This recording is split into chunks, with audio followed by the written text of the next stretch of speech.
motivación non para. A enerxía non para.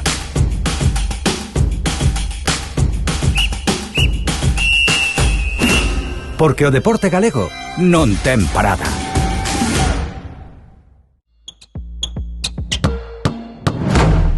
Mércores 28 de maio, benvidos ao programa 32 do noso básquet, o derradeiro desta tempada, cheo de contidos e opinión acreditadas no eido do baloncesto galego, como digo sempre. Recibiremos o diputado de Deportes de Lugo, Efrén Castro, e abordaremos as obras de mellora no Pazo Lucense. Pista, cuberta, marcador central, que na súa maioría comenzarán o 10 de xuño. Contaremos tamén co xugador, un que, sen dúbida, lle deu un salto competitivo ao Río Brogán, Artur Kurucs. Creo que unha, senón a máis preferente, renovación desexada pola afición. Dúas laretadas distintas, se nos permitides, tomámonos a licenza de facer neste fin de tempada as nosas laretadas. Sen guión, sen contidos preestablecidos. Eso sí, con moita química como foi o noso ADN dentro do programa 1. Informar, comentar, adiantar novas, pero sempre dende a complicidade. E o bo rollo entre nós, con algo de pimentón, pero doce. E o broche final non podía ser máis especial. DJ e speaker da Copa do Rei, nas últimas edicións. Falamos, claro está, de Javi Massaguer e Jacobo Gómez. Non quero rematar esta presentación sen facer os agradecementos máis que merecidos aos xefes de prensa de Basque Coruña, Breogán, Obradoiro, COP, Uniferrol, Celta e Ensino, que ao longo da tempada facilitaron o noso traballo, así como a xefa de prensa de Girona, Manresa e Unicaja, e, como non, da Fegaba, grazas María. A produción en Más de Erse Provídeo e a implicación e maxia de Rafa Sabueiro. Aos clubes de canteira que nos abriron as portas das súas casas, dende o Llariz ata o Porriño, grazas. E de forma máxica e máxima a todos vós, pola vosa fidelización dende moitos recunchiños galegos, territorio español e países como Argentina, Uruguai, República Dominicana. Levaron a que nas 31 edicións cuantificables chegásemos a 2.300.000 visualizacións. Tremendo e en ningún momento contábamos con elo. Para rematar, agradecer o pulo recibido cos patrocinios da Xunta de Galicia, Monbús, Necesitas Formación, El Progreso e Queixo San Simón da Cova. E sen máis, imos ca entrevistaza con Artur Kurucs.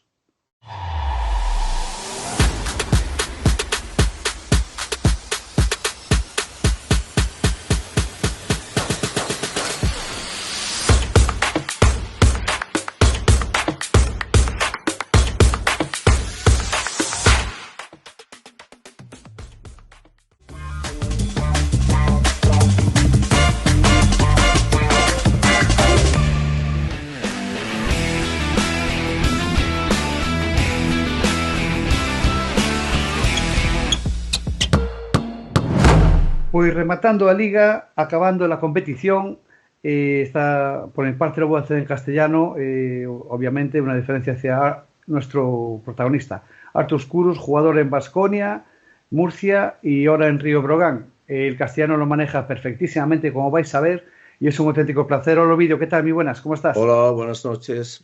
Un auténtico placer, Artur, que estés con nosotros y bienvenido a nuestro programa, a nuestro básquet. Gracias a vosotros, la verdad es que tengo ganas y a ver si me enseñas algo en gallego para que vaya aprendiendo poco a poco. No nos líes que empezamos. Cuando llegaste al hebreo, yo te sigo, ¿no? Bastante. Y a ti, a tu hermano. Cuando llegaste al hebreo, dijiste que querías volver a disfrutar del baloncesto, ¿no? En el Pazo te vemos, cuando juegas con la camiseta celeste también. Se te ve como muy integrado, alegre, dinámico en el juego del equipo. ¿Lo has conseguido? 100%, 100%. Sobre todo es ese sentimiento de hacer las cosas que sabes hacer, ¿sabes? Porque yo soy el mismo jugador que estaba en Murcia, pero tal vez cuando juegas 5 minutos, 7 y sabes que cada acción te puede perjudicar de alguna manera, ¿no? Como no lo hagas bien, vas al banquillo, estás con una cierta presión y puede pasar que haces algún pequeño fallo, estás nervioso, no quieres no sé, alguna pérdida tonta o algo así, y no eres tú mismo. Y siento que cuando tienes, no minutos garantizados, pero la confianza del entrenador y digamos que tienes en la manga una o dos pérdidas por si acaso y puedes estar libre hasta que no hagas dos pérdidas porque vas al banquillo sí o sí, pero una cosa es cuando te dejan hacer fallo una, dos veces o solo una, ¿no? Que no tienes otra. Y eso es lo que yo creo que me ayuda ahora para jugar, simplemente estar suelto, ser yo, estar más tranquilo y yo creo que yo mí mismo cuando me veo jugar, comparando con Murcia y a lo mejor algún año en Baskonia y ahora es que estoy mucho más suelto, estoy haciendo lo que sé hacer y me siento con mucha confianza. Una confianza que dices que en parte debida al entorno y a Luis Casimiro, ¿no? Sí, 100%. Cuando llegué me ha dado esa confianza. Obviamente tenía que ganármelo con la defensa porque nadie es perfecto en ataque, pero en defensa sí que si pones ganas, yo creo que eso se puede pues, salvar algunas decisiones malas en ataque. Yo no sé si conoces un anuncio en la 11 que se dice, no es un cupo, en este caso, es un cuponazo. Es el premio más grande que hay en la 11, lo sabes, ¿no? El cuponazo. Sí, ya me han enseñado. Cuando me han hecho entrevista me han explicado que es porque nunca había escuchado eso antes. Ah, pues sí, cuponazo. Ovidio. Hola Artur. Hola.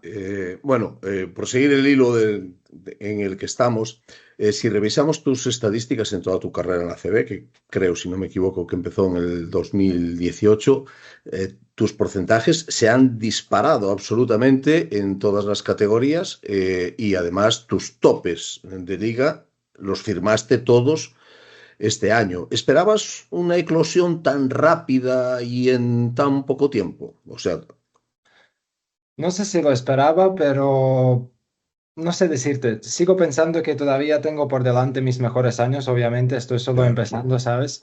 Pero sabía que sí que iba a jugar más y a lo mejor no sabía, no pensaba que iba a adaptar tan rápido, ¿sabes? Porque al final pensaba que va a haber algún cambio, voy al final coger ritmo y prepararme para, digamos, año que viene. Y como tú bien has dicho, ha sido como una evolución muy rápida. Tomé ese, si podemos llamarlo liderazgo, digamos, ¿no? Porque juego minutos importantes y me gusta esto. Siempre me gustaba competir y participar en los partidos importantes. Porque tú la defensa la traes de serie, porque eso se tiene o no se tiene, eso es esa actitud, o la tienes o no la tienes, tú la traes de serie, pero además la acompañas con unos porcentajes en el lanzamiento realmente brutales. Entiendo que lo de atrás te da confianza para adelante y lo de adelante te fortalece para seguir trabajando atrás, ¿no? Creo que esto es un círculo. Sí, son cosas que pues durante la carrera iba aprendiendo también, porque me recuerdo muy bien con Iñaki Iriarte en Baskonia, que era mi entrenador individual de Estuvo en técnica Breogán, individual. era Estuvo de entrenador, buen sí, amigo en Drogan. aquella época, sí. Estuve en Breogán Sí, entrenando sí, o sí, sí. jugando. Entrenando, Iñaki, Ah, no estuvo en sabía. Breogán. Yo Sí, sabía que era sí. entrenador de Baskonia Sí, en le alguna hicimos una época. gran fiesta cuando lo despedimos, los periodistas que trabajamos con él, pero yo soy muy viejo, yo tengo 67 años y los periodistas que trabajábamos, que cubríamos baloncesto, Breogán, le hicimos una despedida muy sonada, muy al Iriarte, le hicimos una muy buena despedida cuando se fue, sí. No, la verdad es que no me sorprende, porque Iriarte Sí. está por todas partes, le gusta viajar a pesar de su edad, está todo el tiempo muy activo y en todas partes. Seguimos hablando al día de hoy. Ya me ha escrito además ahora para final de temporada para tomar algo ahí en Vitoria. Lo considero un gran amigo y es el que me ha hecho tirador realmente. O sea, así que Ujú. podríamos darle crédito en esta entrevista porque nadie me ha hablado de él, ni yo tampoco.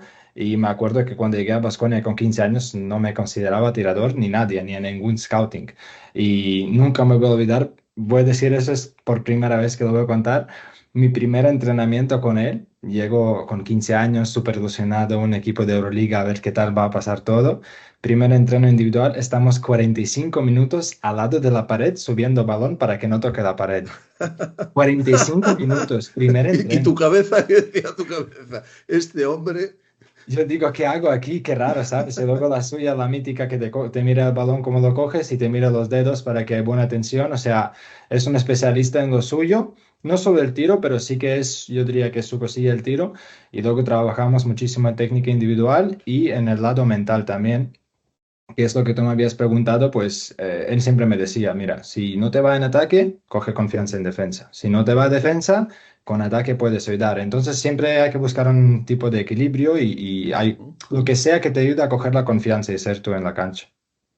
confianza que, bueno, decías que Luis te la dio cuando llegó a Lugo, pero antes de llegar a Lugo, cuando estás en Murcia y se abre esta ventana de venir para Lugo, ¿te costó trabajo tomar la decisión de decir, joder, Lugo, Si allí te soy arriba, sincero, qué es lo sí. que siempre piensas, ¿sabes?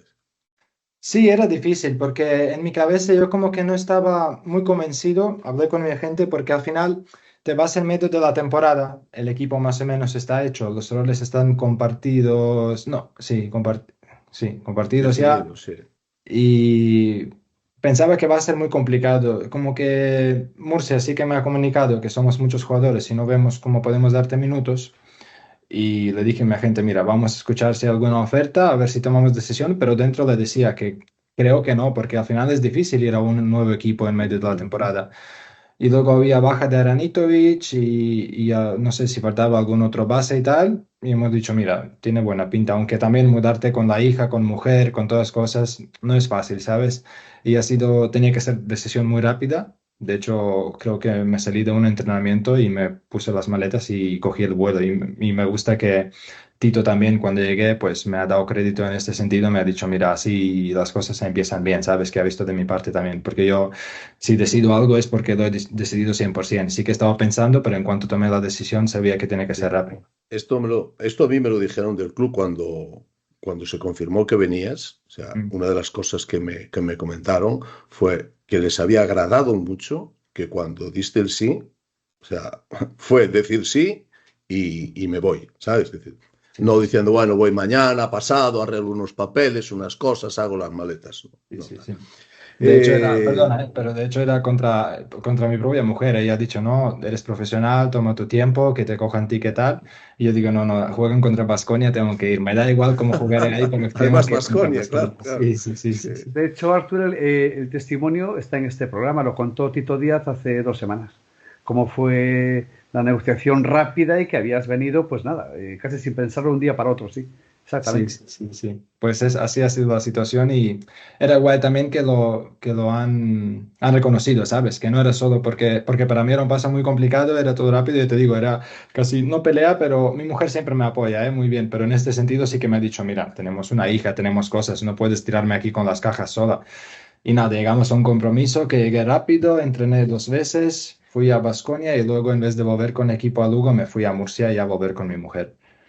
Mm. Pues seguimos hablando de la familia, que es trascendente en la vida de los deportistas porque es quien los acompaña. ¿Cuál fue el primer impacto de la ciudad? Porque Lugo, a ver, yo soy de Lugo, he vivido mucho fuera, por mi trabajo he viajado mucho y sé que es una ciudad que es complicada. ¿Cuál fue? Bueno, complicada, es una ciudad muy pequeña, lo tienes todo muy a mano, pero bueno, es lo que es. ¿Cuál fue el primer impacto de la ciudad, tanto tuyo como de tu familia? Eh, lo he visto más pequeño de lo que lo solía ver cuando llegaba con equipo, porque tú no entiendes mucho de cuál es la ciudad, llegas con equipo a un hotel bastante grande, el que está en el centro, te llevan al pabellón donde el público es muy grande, sí que es cierto que pues hay mucha montaña y tal, pero no ves el centro como tal y parecía más grande. Y cuando ya vas conociendo todas las calles, ves que es la ciudad bastante, bastante pequeña. Se recorre rápido, sí. Sí. Pero bueno, tiene sus cosas, tiene su historia y ya te digo, yo soy una persona bastante tranquila, así que me gustan... Alguien, alguien hacía bromas en una entrevista que he dicho que me gustaría una bolera o algo así, dicen a ver si puedes Sí, bueno, la pasar. mítica bolera. Creo que Vila también lo comentó en alguna entrevista, entonces ya, pues no sé, si alguien Bueno, quiere hacer una ya te bolera... digo que hay gente que tiene en la cabeza montar una bolera para el año que viene, a ver si así. Ah, igual ayuda a retener los jugadores luego en el futuro, yo qué Claro, sé. claro. Bueno, mira, hablamos también algo de Luis, de Luis de Casimiro, del coach. ¿Cómo es en el día a día? Es muy cercano, yo diría que es muy cercano, tiene las cosas claras, tiene la cosa, yo creo que la cosa más complicada y más importante que debe tener un entrenador, sigue siendo tu amigo, pero sigue siendo tu entrenador, tu jefe, el que manda. Y no sé, con años creo que es lo en mi opinión, que es lo más difícil para un entrenador es ser cercano y no perder este límite, porque en Ujú. cuanto dejas acercar demasiado a los jugadores, ya igual pierdes un poco de, digamos, la palabra dura, ¿no? Así. Y Luis en esto yo creo que es un experto y yo creo que esa es su clave, la verdad.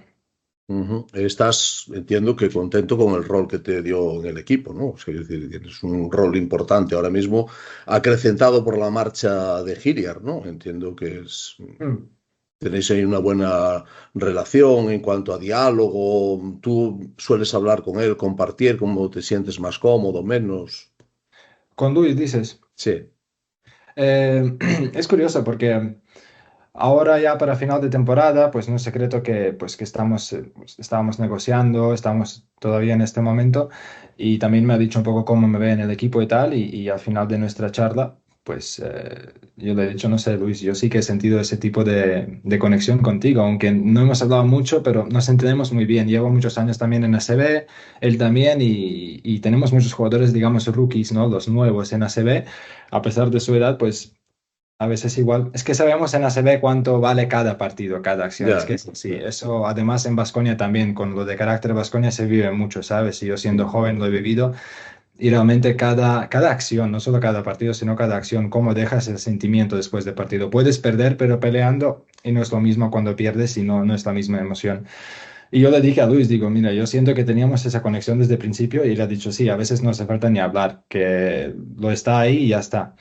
Y es así, o sea, tampoco hemos hablado mucho más. Hay ciertas cosas que yo veo algo que me gustaría que cambiamos ujú, o que le pregunto a él un consejo que puedo hacer para un ciertos partidos cuando, por ejemplo, me niegan muchísimo y no llego a hacer tiros, que tampoco soy egoísta ni le digo que quiero tirar, sino cómo puedo ayudar al equipo, qué podemos hacer para aprovecharlo, ¿sabes? Y esas cosas pues tenemos a veces para hablar y creo que está bien, o sea, me escucha y me gusta. Yo también intento pues no ser pesado, simplemente cuando realmente lo noto se lo digo y llegamos a alguna conclusión. De hecho, había un entrenamiento que jugábamos 4 contra 4 y yo me inventé un sistema para librar a Tony para su tiro, que Tony tira sí, muy bien. Y el próximo día hemos llamado un nuevo sistema porque les sí. ha gustado los entrenamientos como lo hemos inventado y ya está. O sea que Luis también adapta un poco a los jugadores, ¿sabes? Es importante eso también, ¿no? Un entrenador que sea receptivo, quiero decir, que es Sí, vital. sí, sí. Abriste un melón que yo lo voy a dejar ahí hacia el Mm, final, que es el de tu renovación, que evidentemente, o tu posible renovación, que hablaremos. Hablamos de tu relación con Luis y en el vestuario, ¿con quién tienes más relación? ¿Con quién te es más próximo? Con Day Day, seguro. Sí. Sí, llevamos muy bien, nos apoyamos. Él me está escuchando mucho porque yo creo que es un jugador que va a llegar muy lejos, Va a ir seguro. top, ¿eh? Este va para top, va para Sí, va a top. llegar muy lejos y lo más importante que escucha, ¿sabes? Está abierto y yo pues simplemente pues cuando me sale le digo algunas cosillas y se le ve como muy receptivo y yo creo que le va a venir muy bien. O sea, va a ser pedazo de jugador.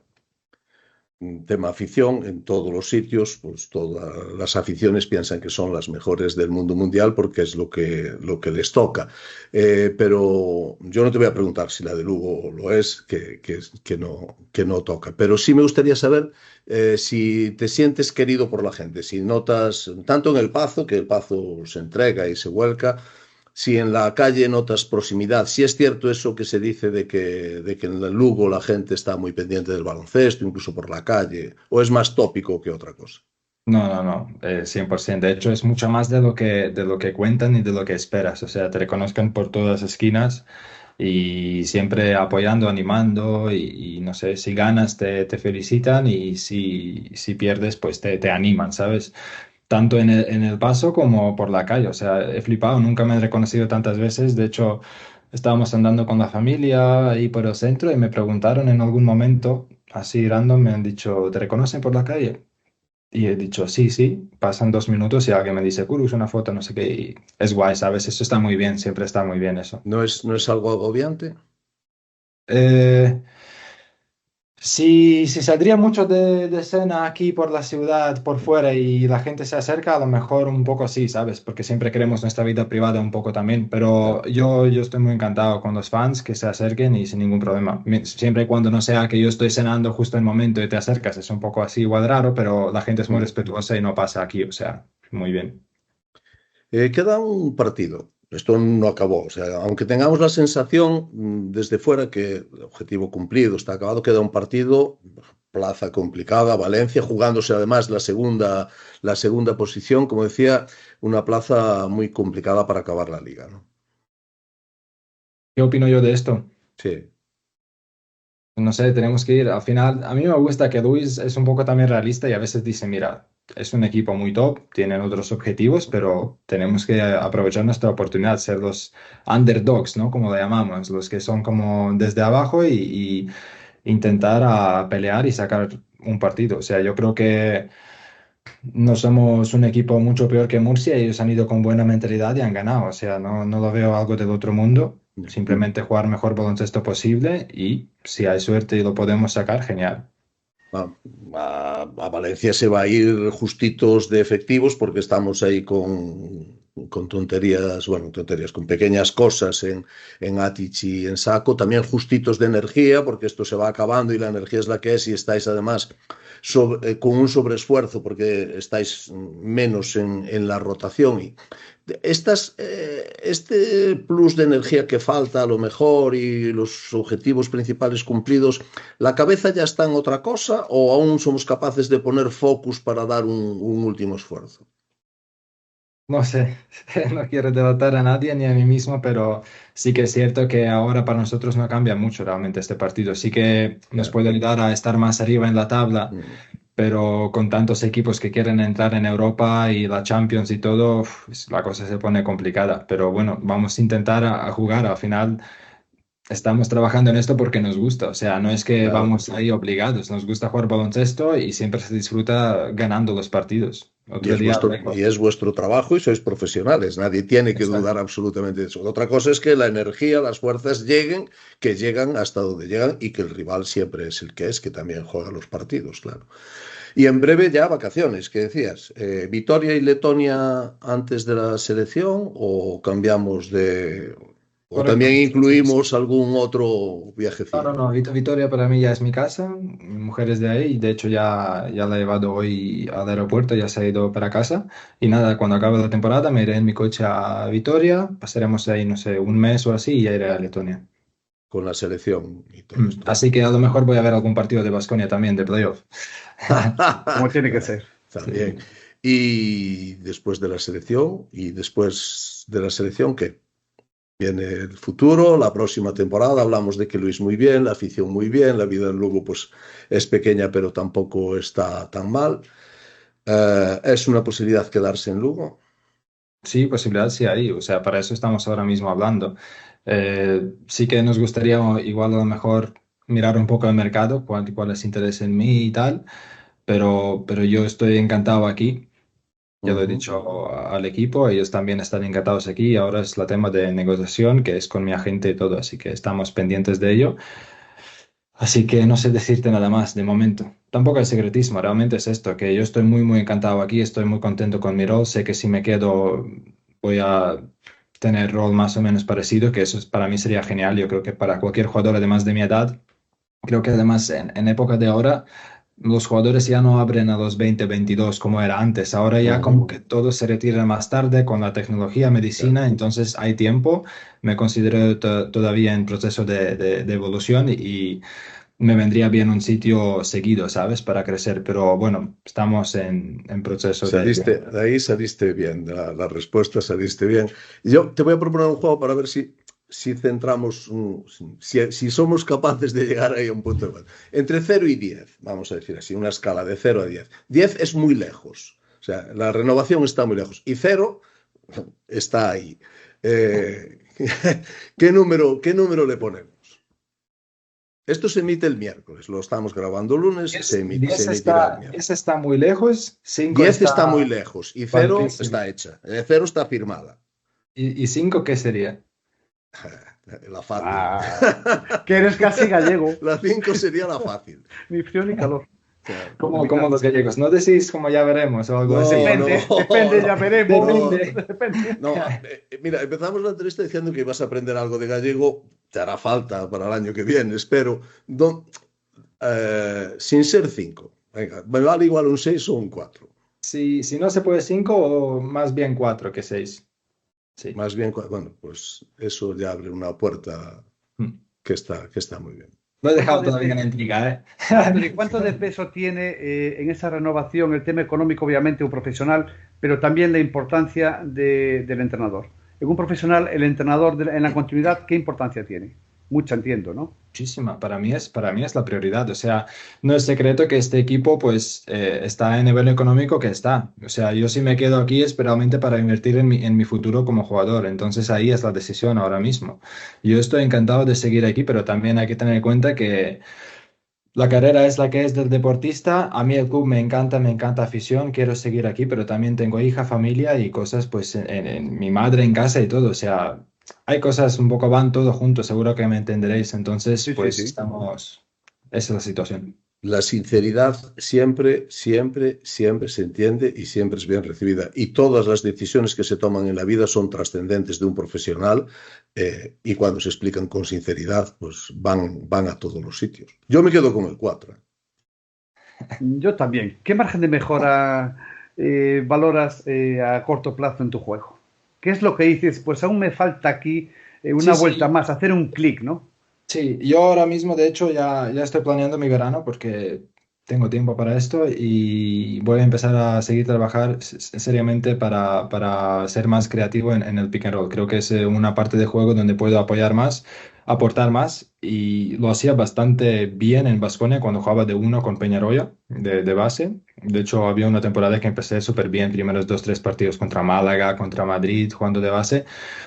Ese tipo de juego que no es que lo he perdido, simplemente no lo he usado porque también te digo, para salir de un equipo donde no juegas, no tienes confianza, quieres hacer cosas perfectas y usar las mejores calidades que tienes, que para mí es tiro y defensa. Pero ya luego con confianza y todo, y cuando entres en partido, creo que puedo dar mucho en esto y voy a trabajar en el pick and roll, en tiro sobre bote y todo eso. ¿El número? ¿El 47? ¿Qué motivo? Siempre pregunto por el número, siempre a todo el mundo. ¿Qué Es una motivo hay? historia, es una historia muy graciosa porque, sabes, este AK-47, ¿no? Que lo dicen muchos Ah, sí. comentaristas. Pues yo cuando estaba en Baskonia jugando en Le Plata, hice la pretemporada con primer equipo. Y ahí el delegado me ha dicho, wow, AK-47, venga, te lo pongo para pretemporada porque suena guay, divertido, y luego ya te eliges lo que quieres para Le Plata. Y el delegado de Le Plata era otro chico, pero como ha visto que he cogido 47 en pretemporada, me lo puse también en la LEB. Pues desde entonces se quedó porque ya me llamaron muchas veces en la LEB AK-47 y he dicho, mira, ya que se quede con ese número. Y por mi parte, ya la última, no tiene nada que ver con el baloncesto, sino con el mundo del motor. Pilotos de rally, dame tres en la historia de los rallies que te gusten, los que Cero, más o te gustan. sea, no, no. Yo soy apasionante de coches de la calle, de hacer chorradas, modificaciones y todo eso. Yo no soy muy fanático ni siquiera veo Fórmula 1. O sea, imagínate, yo no soy muy loco por los coches. Simplemente me gusta hacer cosillas al coche. Yo, si Tunear. fuera por mí, yo sería más bien mecánico que alguien que está de historia de los coches. Así que no te podría nombrar ni uno. Pues perfecto. Pues pone el broche y el lazo a esta primera entrevista del último programa de Onoso Basket, Oviedo González. Bueno, yo un gusto hablar con Artur, una persona que se expresa sinceramente con espontaneidad y tal, pues es lo mejor que puede tener un periodista delante a la hora de entrevistar. Yo de Artur, ¿qué voy a decir? Es un jugador que creó mucha ilusión cuando se anunció su fichaje en Lugo, que cubrió las expectativas, no, lo siguiente de lo siguiente de lo siguiente, que se convirtió para la afición de Lugo en un jugador muy querido y un objeto de deseo de renovación para el año que viene. Yo lo único que espero es que dentro de unos meses podamos hacerle otra vez una entrevista a Artur Kurus y ahí sí nos diga ya una frase en gallego, una frase, a mí con una frase Artur me va a llegar y ojalá se pueda cumplir así. Que espero que el tiempo que has pasado en mi ciudad te haya ido bien y te haya sido satisfactorio y te valga para inclinar un poco la balanza hacia tu continuidad en Lugo, que toda la gente de Lugo esperamos. Muchas gracias por todo lo que nos diste y que el futuro te brinde muchos éxitos. En celeste. Gracias a vosotros. Gracias por las palabras. Gracias a Marcos Fernández por las gestiones para esta entrevista y a ti, Artur, toda la suerte del mundo y confiamos verte por Lugo pues al final de verano ya otra vez. Un abrazo, que vaya todo muy bien. Hasta Vale, luego. muchas gracias. Chao, chao.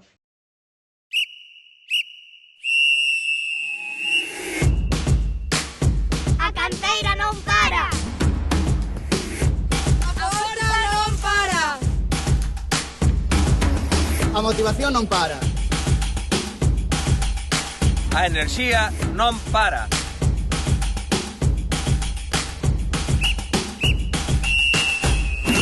Porque o deporte galego non ten parada.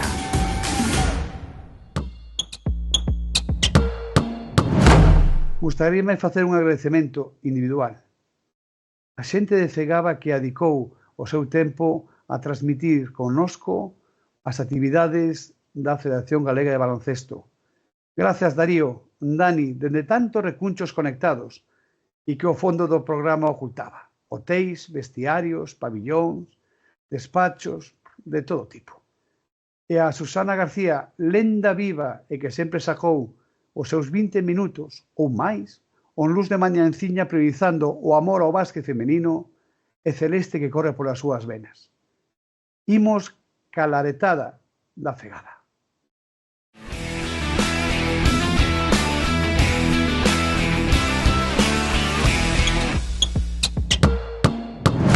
Pues continuamos en este programa tan especial, último de la temporada de Onoso Básquet. Acabamos de escuchar las palabras de Artur Kuruc y continuamos en este caso con la representación de la FEGABA, Federación Galega de Baloncesto, en la cual no está Susana. Le mandamos un abrazo y un beso muy grande por temas, bueno, no ha podido estar por temas de salud en este momento. Y está con nosotros pues nuestro termómetro, Darío, de los equipos de cantera durante toda esta temporada. ¿Qué tal, Darío? ¿Cómo estás? ¿Cómo estás, José? Buenas noches. Un auténtico placer todo lo que hemos pasado este año. Una maravilla. Desde aquellos tiempos con Allariz, primer equipo que estuvo con nosotros hasta este último con el que hemos visitado de Villagarcía de Arosa, una maravilla. Que nos hayan abierto sus puertas de par en par. Sí, la verdad que te lo agradecen los clubes el hecho de tener visibilidad, su manera de funcionar. Te agradecen pues, que conozcamos un poquito por dentro pues, los equipos, la formación de entrenadores, bueno, pues el día a día, donde entrenan, la ayuda de los patrocinadores. Pues yo creo que es una ayuda para los clubes gallegos.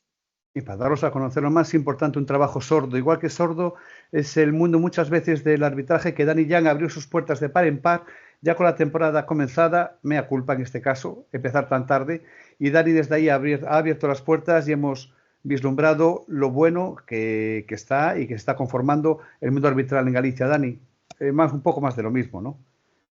Sí, bueno, tamén agradecer a parte das invitacións de poder recoñecer a nosa labor, visibilizala desde ambos aspectos, non só o árbitro, no meu caso directivo, senón tamén pois as modalidades de 3x3, BSR como se deu, oficiais de mesa. Bueno, seguro que me deixo alguén polo camiño, con todo o bon que se viviu esta temporada no baloncesto galego, coa presencia de Ferrol na final da Eurocup, da que tamén a FEGABA foi partícipe o Comité Galego, campeonatos de España nos que tuvemos colexiados galegos, agora co final ou cas fases finais FEGABA que se están disputando e que bueno, estamos presentes e intentando dar o maior nivel posible e sobre todo dando que é o importante tamén. Y nuestro programa comenzó allá por el mes de septiembre con la intervención del presidente de la Federación Gallega y desde ahí se han cumplido muchos objetivos. En concreto, pues eso, poder contar con Darío, poder contar con Dani y poder contar también con Susana García dentro de nuestra estructura de programa. Julio, ¿qué tal? Muy buenas noches, ¿cómo estás? Muchas gracias. Muy buenas noches, José, muy buenas noches. Pues nada, fantástico, ya acabando la temporada, disfrutando de las fases finales que están siendo una auténtica maravilla, que desde hace mucho tiempo en la historia del baloncesto no tenían la aceptación y el tirón que están teniendo últimamente. Yo creo que las medidas que hemos implementado en la temporada pasada de no solamente atender a los méritos deportivos, sino exigir una serie de medidas que diesen calidad, que diesen excelencia y sobre todo que diesen respeto a todos los demás participantes en esas fases, nos ha llevado a sentirnos tremendamente orgullosos. Aún ayer tenía el placer de asistir a la fase final de Primera Nacional Masculina, que es nuestra máxima categoría, que organizamos solamente nosotros, que no compartimos con otra, como por ejemplo la Tercera o la Challenge o Liga Femenina 2, que obviamente estamos bajo el paraguas de la Federación Española, aunque participamos en su organización, y ver el pabellón de Sara completamente lleno, con un ambiente fantástico, y recibir la felicitación de los tres equipos visitantes que no fueron local para poner en valor todo lo que ha hecho el Club de Villagarcía por atenderlos perfectamente, bueno, pues nos llena de satisfacción. Sabemos que también la femenina se ha jugado en Porriño con una excelencia fantástica, que allí ha estado Darío, y bueno, pues esto la verdad que nos anima a seguir. A veces hay gente que no comprende el que implementemos esta calidad. Siempre recibimos críticas, pero ya sabemos que en un momento determinado siempre vamos a ser los villanos, pero lo importante es que no seamos los villanos para nosotros mismos. Mientras podremos ir a dormir tranquilos porque hacemos lo que creemos que tenemos que hacer, bueno, pues creo que podemos estar satisfechos. Y ya para concluir, antes de empezar con, bueno, un poco de conversación, de tertulia la letada, julio, el día 11, un acto muy especial después de bastantes años sin realizarse, ¿no? Basquetgal. Yo creo que no somos nada si no nos reconocemos a nosotros mismos, a nuestro baloncesto, a las figuras de nuestro baloncesto, a las gentes que han hecho cosas importantes en esta temporada 24-25. No somos nada. Tenemos que tener un reconocimiento a toda esa gente. Y por otra parte, bueno, pues la creación de, digamos que el Hall of Fame, para que lo entienda todo el mundo, aunque en gallego se llamará Lendas. Es el reconocimiento también a la gente que nos ha permitido estar en el momento en que estamos, en que sin ellos no seríamos nada. Personas que han cambiado la historia de nuestro deporte en nuestra tierra y además, y que es para nosotros un hecho muy importante, personas que han llevado la galleguidad por toda España y han llevado a nuestra tierra y nuestro baloncesto en su corazón y lo han hecho entrañable y querido como es en este momento. Darío, ¿con qué momento te quedas de esta temporada? Si se puede escoger uno en particular. Yo creo que lo más bonito es lo que empieza ahora, a partir de ahora. Hay dos momentos pues, muy bonitos de competición, que es lo que nos gusta, a mí en este caso, que es el Campeonato de España infantil y cadete, y luego por otra parte el Campeonato de España mini. Nos falta el Campeonato de España de 3x3, tenemos ahora la fase final en Astrada, estamos viviendo fases como la que vimos ayer en Porello, en la que estuve presente, y yo creo que es lo más bonito, ¿no? Es el culmen de la temporada, es la competición, el final de todo, y bueno, son días muy intensos, pero es lo mejor del año. Comentas de estar presente, ¿no? ¿Cuántas horas has estado en Porriño en el pabellón? ¿Cuántas horas? Pues no sé, yo creo que llegamos a las 9 de la mañana y nos íbamos a las 9 de la noche, o a las 10, o a las 10:30. Pero bueno, más cansado que yo, seguro que están María e Inés, que estuvieron allí también todo el fin de semana, con un currazo. Si yo estoy cansado, ellas más, seguro. Pero bueno, ellas estaban trabajando, yo estaba viendo partidos y disfrutando de lo que estaba viendo.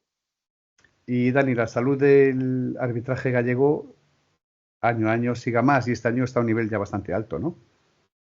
Bueno, intentamos manter as sinerxias positivas que xa había, os parámetros que queríamos correctos e adaptar. Pero dame datos de este año, Bueno, no vayamos atrás. deste ano cuantitativamente, primeiro tenemos que cerrar a temporada. Certo é que igual que lle preguntas a Darío, se me preguntaras por un momento, quizáis pois diríache que esta fin de semana na fase de Primeira Nacional, sobre todo por o nivel acadado, co grado de complexidade que tiña unha fase onde hai moito en xogo, un ascenso a terceira G, e onde creo que os nosos 4 representantes, máis os 6 oficiales de mesa que houve nos 2 días, estuveron a un nivel excelso. Permitidme pois asistir e estar como, a parte de director técnico, como técnico arbitral da misma, enche que os equipos que non consiguen os obxectivos te feliciten ou recoñezan a labor e a traballo dos compañeros, porque ao final eu non son quen estou na pista, pero sí que intento acompañar a todos os que dirixen o encontro, enche que fan esa labor de recoñecemento. Certo é que a nosa labor non é agradecida, hai momentos peores e mellores, pero o noso tesón, o noso esforzo vai encaminhado a que cara a luns, correxir ou traballar para intentar minimizar ese marxe de erro que todas as persoas temos, e no noso caso, pois traballaremos niso. Julio. José, ni lunes ni porras. El baloncesto gallego está en un momento excepcional, con gente en Euroliga, con gente en la ACB, con gente en la primera división femenina, perdón, en la Liga Endesa, con En la gente en primera selección FEB. femenina también. Está en un momento inigualable. Aparte de que tenemos grandes árbitros ya formados, la creación de la Escuela Gallega de Arbitraje fue un hecho diferencial, yo creo, y han salido de ahí grandes personas. En este momento, el orgullo fundamental de la Federación es la composición del colectivo arbitral y de oficiales de mesa. Me gustaría que vieses fotos de cuáles son nuestros nuevos árbitros. Árbitros con un perfil de gente preparada físicamente, de gente preparada intelectualmente, universitarios que están irrumpiendo dentro del arbitraje y están dando una imagen impecable. Aquí entendemos, ayer por ejemplo, como decía Dani, en la final pitaron un árbitro un poquito más veterano y otro más joven, y el más joven ya entendemos en él que es un chaval todavía como si fuera un árbitro veterano, y lo pitó con una solvencia espectacular. Están por encima del nivel del baloncesto que juegan en muchas categorías aquí en Galicia. Yo creo, y no me cabe ninguna duda, de que muchas veces de los 11 que están, o 12 que están en pista, en muchas ocasiones los dos más preparados son los señores que van de gris, o las señoras. Exactamente. Julio, con momentos quizás más álgidos, al digo ya a nivel profesional, pudo haber sido que el Breo se mantuviese cómodamente en ACB, por una parte que Baxi Ferrol tocase casi techo en Europa, y luego pues la parte más triste, Celta de Vigo, por un lado su descenso, que seguro que va a volver enseguida, y que Obradoiro no haya conseguido entrar en la Final Four.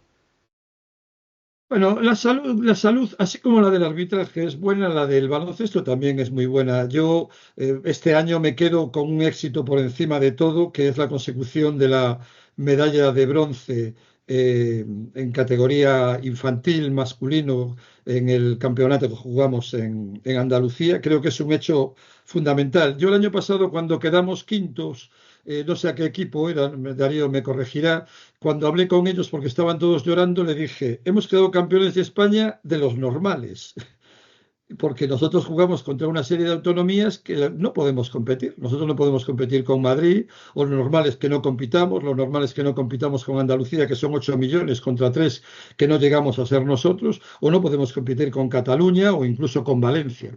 Y ahí estamos, y este año un equipo perfectamente entrenado por un gran entrenador y con unos jugadores que van a dar mucho que hablar a lo largo de los años, y cómo no, con la solvencia aplicada por nuestro director deportivo, que ha marcado un antes y un después desde su llegada desde su llegada a la federación, hemos obtenido ese éxito. Para mí ese es el fundamental. Por otra parte, está claro que lo que ha conseguido Baxi Ferrol no tiene parangón, y van a pasar décadas, muchas décadas, en que podamos volver a repetirlo.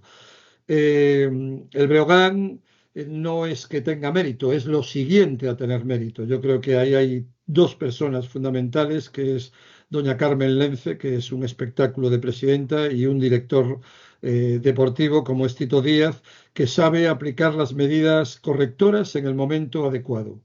Y lo único que me consuela es que para el año vamos a tener una Liga Challenge fantástica en Galicia, y me consuela que la primera FEB el año que viene, si este año fue competitiva, dura, impresionante en cuanto al nivel de juego, el año que viene con 3 equipos en esa categoría va a ser espectacular.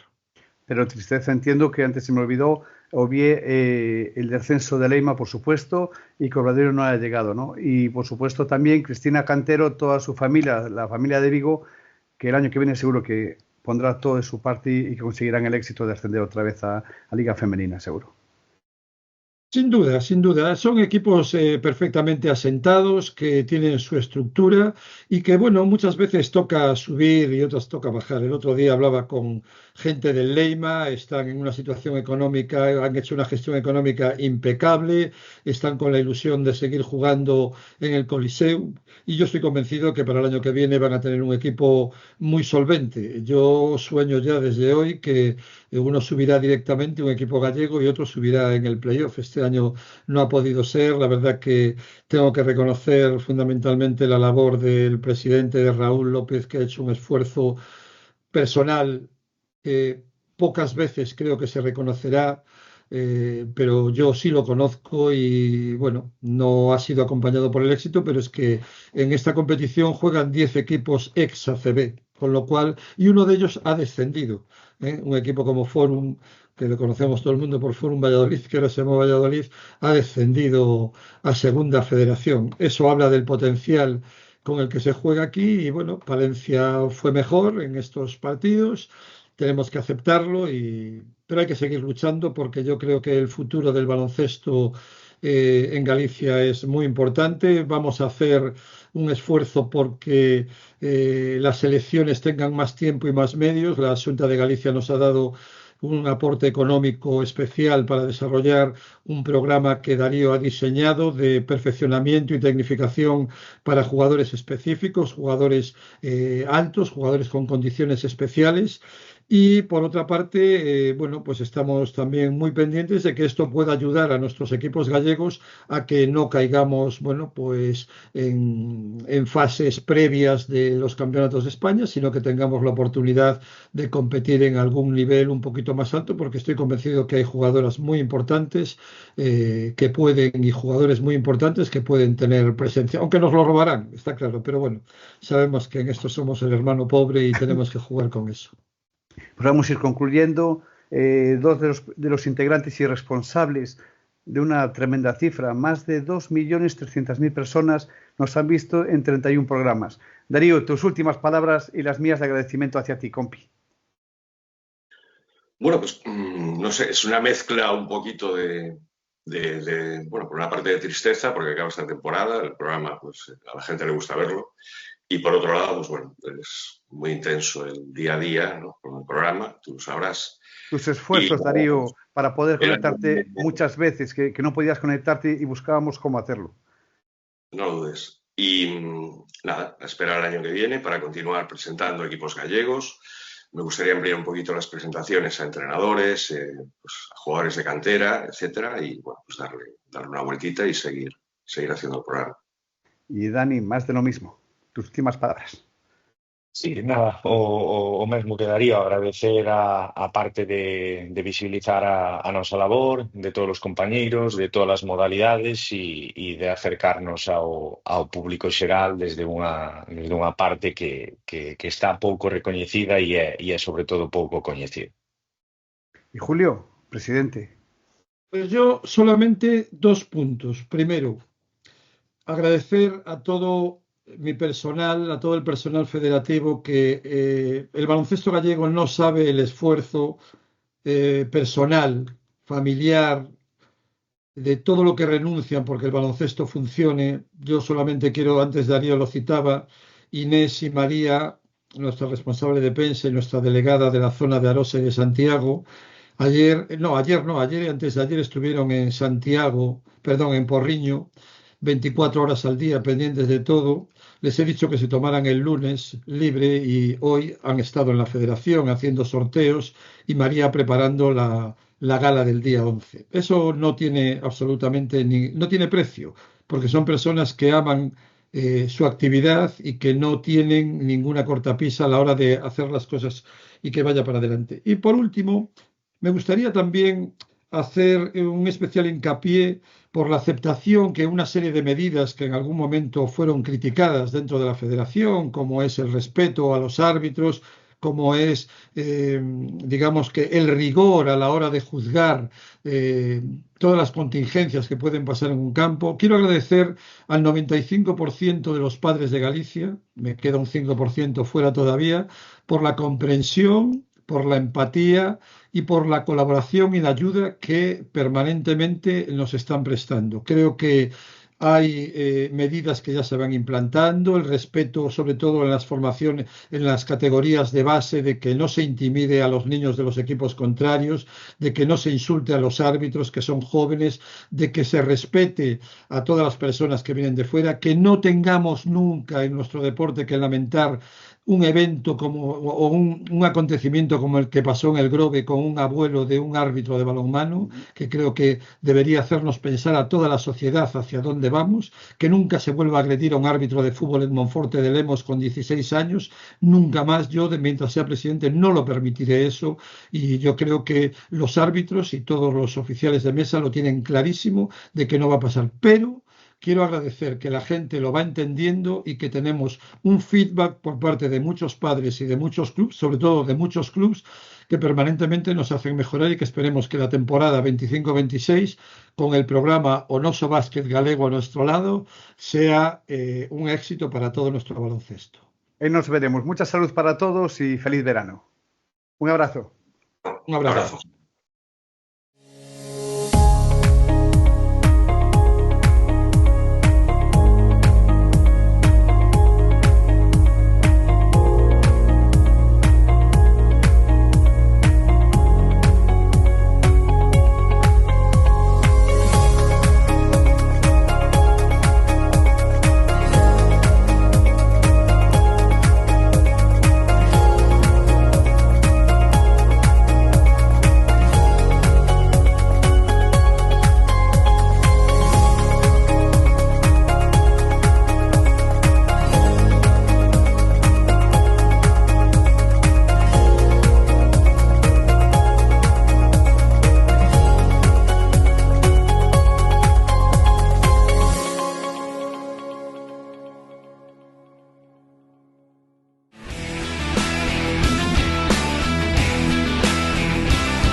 Pois continuamos neste caso cunha entrevista con alguén xa coñecido na nosa cidade de Lugo, onde o vídeo e eu levamos o estandarte, que somos daqui, que carambas. E conosco está Efrén Castro, diputado de Deportes da Diputación de aquí, valga a redundancia, de Lugo. Que tal, Efrén? Moitas grazas por estar conosco. Hola, moi ben, pois encantado de compartir este programa con vos. Hola, Efrén, moi boas, que tal? Hola. Ante todo, agradecerche que o 6 de outubro estuvistedes con nós, o 25 de novembro novamente, e dá gusto que teñas esta soltura conosco, ¿no? Este agradecemento por parte nosa de cara a informar aos cidadeiros de Lugo e tamén de toda Galicia das novidades que pode haber neste momento no Pazo Universitario, unha vez pasado momentos como de o partido que hubo que aplazarse, etcétera, etcétera, suspenderse, máis ben. Entón, se che parece, imos comenzar xa o vídeo. Arrancamos. Bueno, incidir no que acaba de comentar Rigui. Esta é a terceira vez que conversamos os tres nun prazo de 7 meses. Incido no mismo tamén. Hai algo que agradecer a súa presencia, porque non é habitual que os políticos se sometan a un escrutinio con esta asiduidade. Dito isto, a parte amable pasada, imos ao chollo, Efrén. Eu empezaría cunha pregunta de sí, no, e despois, se che parece, imos debullando o demais. Arrancará a vindeira temporada o Breogán e o Ensino coas melloras do Pazo rematadas na súa totalidade? Na súa totalidade vamos aí intentar. Imos ir debullando, non? Aí. Sí, digo, esta pregunta é sencilla, despois digo, eu creo que sí, pero gardo algunha, explico vos despois aí. Vale. Pois, por principiar por algo, a pista, por exemplo, que traballos restan por acometer na pista e que se vai facer? Porque creo que se van a cometer agora, en canto paren as competicións, unha serie de melloras e de traballos. Sí, mira, a pista está previsto que empecen os traballos o día 10, o sea que agora xa, porque, bueno, eso sí que é algo que hai que aproveitar sí ou sí o parón, e aí sí que, bueno, investigando todo o que tiñamos que facer con a pista, como mellorala, eu creo que incluso en algún programa daqui vos dixera que nos transmitiran que estaba na súa parte final da vida. Bueno, pois a realidade é que entre nós e Breogán, mirando opciones e vindo, bueno, unha marca conocida e de reconocido prestixio, examinou millor que aquilo que transmitiran non era o diputado, sino que me transmitiran, e o que nos transmitiu era que era, bueno, que agora vai sonar unha frase así manida, pero é unha empresa que vende pistas novas e díxenolo tal cual, que agora xa non se fan as cousas tan ben como antes e que a madeira que hai no Pazo, aunque paguemos moito, é moi difícil volvela a ter e que ainda lle quedarían, digamos, unha renovación seguro e seguramente dúas. E que de feito, na reunión díxome, vaste sorprender, porque era unha reunión cunha empresa que se dedica, entre outras cousas, a poñer pistas. Dixo, ora o razonable é que se faga unha renovación, que ora entramos nos detalles. Esa mesma reunión tamén a tiveron co Breogán, foron ver varias veces a pista por arriba, por dentro, o sea, por debaixo, nas zonas que se pode ver.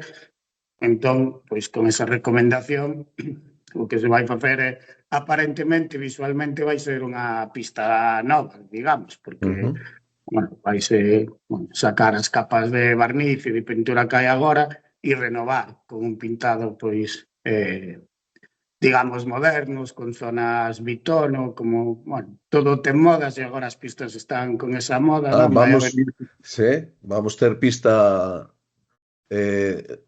no impacto visual, no color distinta ao habitual? Sí, mantendo un pouco as marcas tanto da institución como do clube, que creo que, a ver, o azul pois ten que estar aí, non?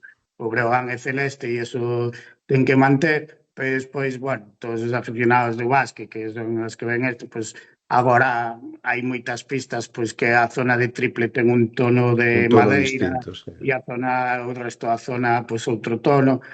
Pois vamos ir nese, Non adiantamos matices, pero sí adiantamos que vai haber unha pista visualmente máis adaptada aos tempos que corren no baloncesto. Simplemente son modas, non?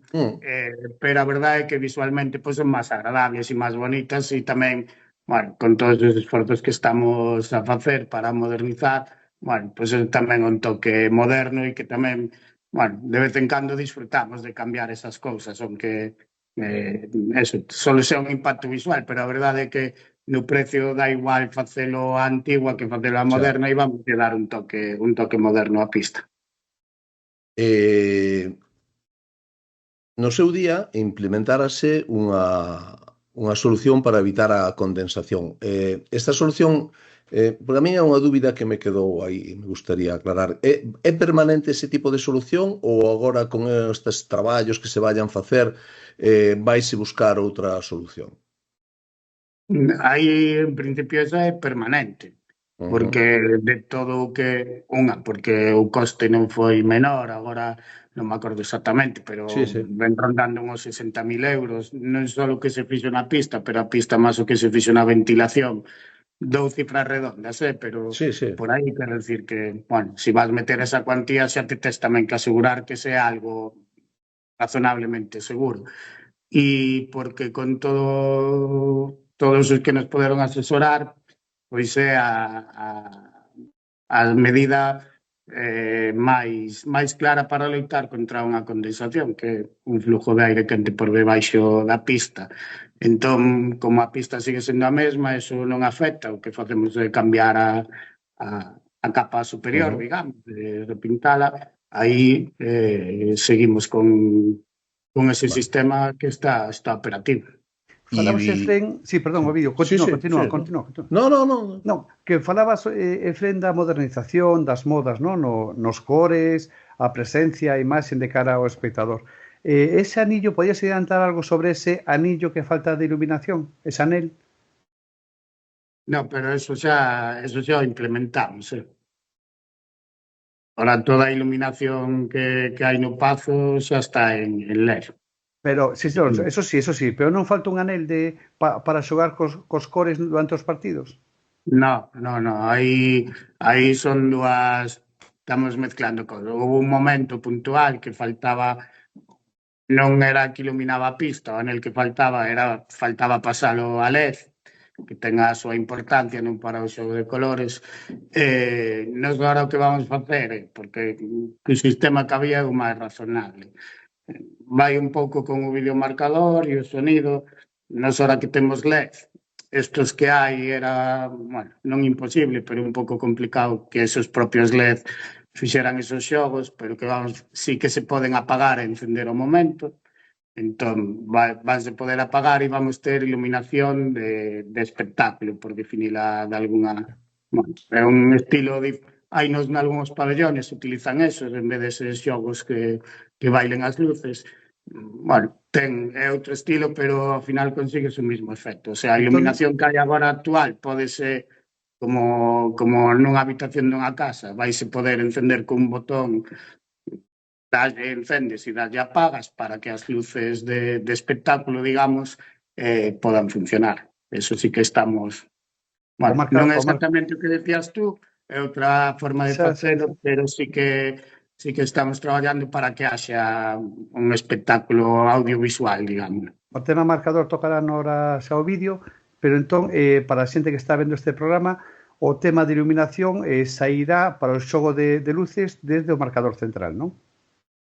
Sí, están, como temos que ver o das cargas da cuberta e tal, que vai todo moi xusto, pero en principio o que me transmiten as empresas que aí andaríamos chámanse robots, que son como os dos concertos, os das discotecas, e a idea é, bueno, se non exactamente no videomarcador nesa zona, e con eso, bueno, pues son incluso, bueno, será todo opinable, pero son tamén un pouco máis versátiles que solo que os LED fagan xogos.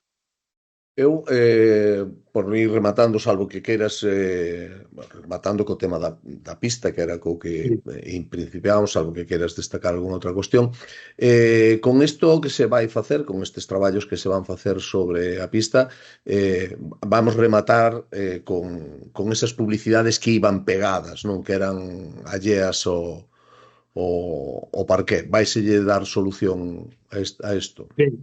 Bueno, a ver, eu aí aclarar que eso é unha área axena á propia xestión da Diputación, porque evidentemente, como calquera pode entender, o tema publicitario pois xestiona o Breogán, o que sí, bueno, estamos en comunicación e nos buscamos asesoramento, eles tamén, e agora con isto o que se vai facer, van seguir sendo vinilos, pero levan barniz por arriba, o sea que a sensación do xogador vai ser igual pisar onde hai publicidade que onde non hai. Hai que, bueno, son os vinilos especiales, hai que darlle unhas capas. Bueno, unhos rollos técnicos, pero houve aí un traballo, bueno, que é Breogán que nos xestiona, pero sí que aí fomos da man e ademais como o renovar a pista, pois é un momento onde todo eso é máis fácil de implementar.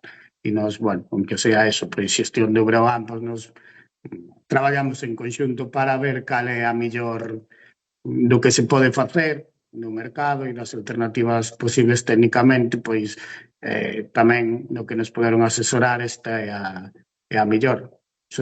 Hai que ter en conta nese traballo publicitario que sean un pouco máis estables, que unha publicidade que para un mes pois non se pode facer un traballo así, pero si falamos dunha publicidade de tempada ou así, pois... É o que suele ser habitual. Sí. Bueno, pois, salvo que queras destacar algo máis do que se vaya a facer na pista, non nos movemos do interior, despois se eso salimos fora para ver os traballos que se acometen no exterior, e como xa se abriu o melón tamén do marcador central, eu leín nun par de entrevistas, tanto na Voz como no Progreso, creo lembrar, que bueno, que agora acabas de comentarlo tamén, de que o marcador central está aprobado xa e que se vai instalar. Principiaremos a temporada, non? Con ese marcador central.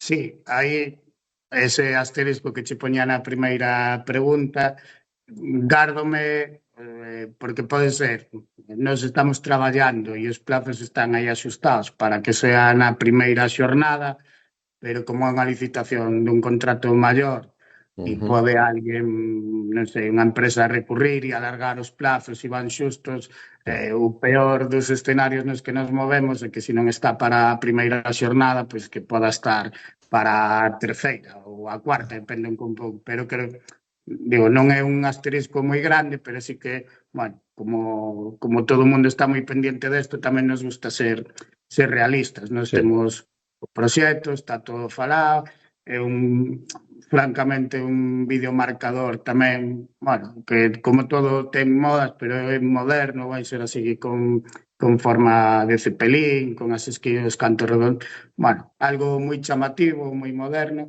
e eso tamén fai pois, que teña un coste e temos unhas normas e aí preocúpame máis os plazos propios da tramitación que os da instalación, pero digo, para tranquilizar, eso pode ser un retraso de unhas semanas, un mes, o sea, se non está para o principio vai estar na parte inicial da tempada seguro.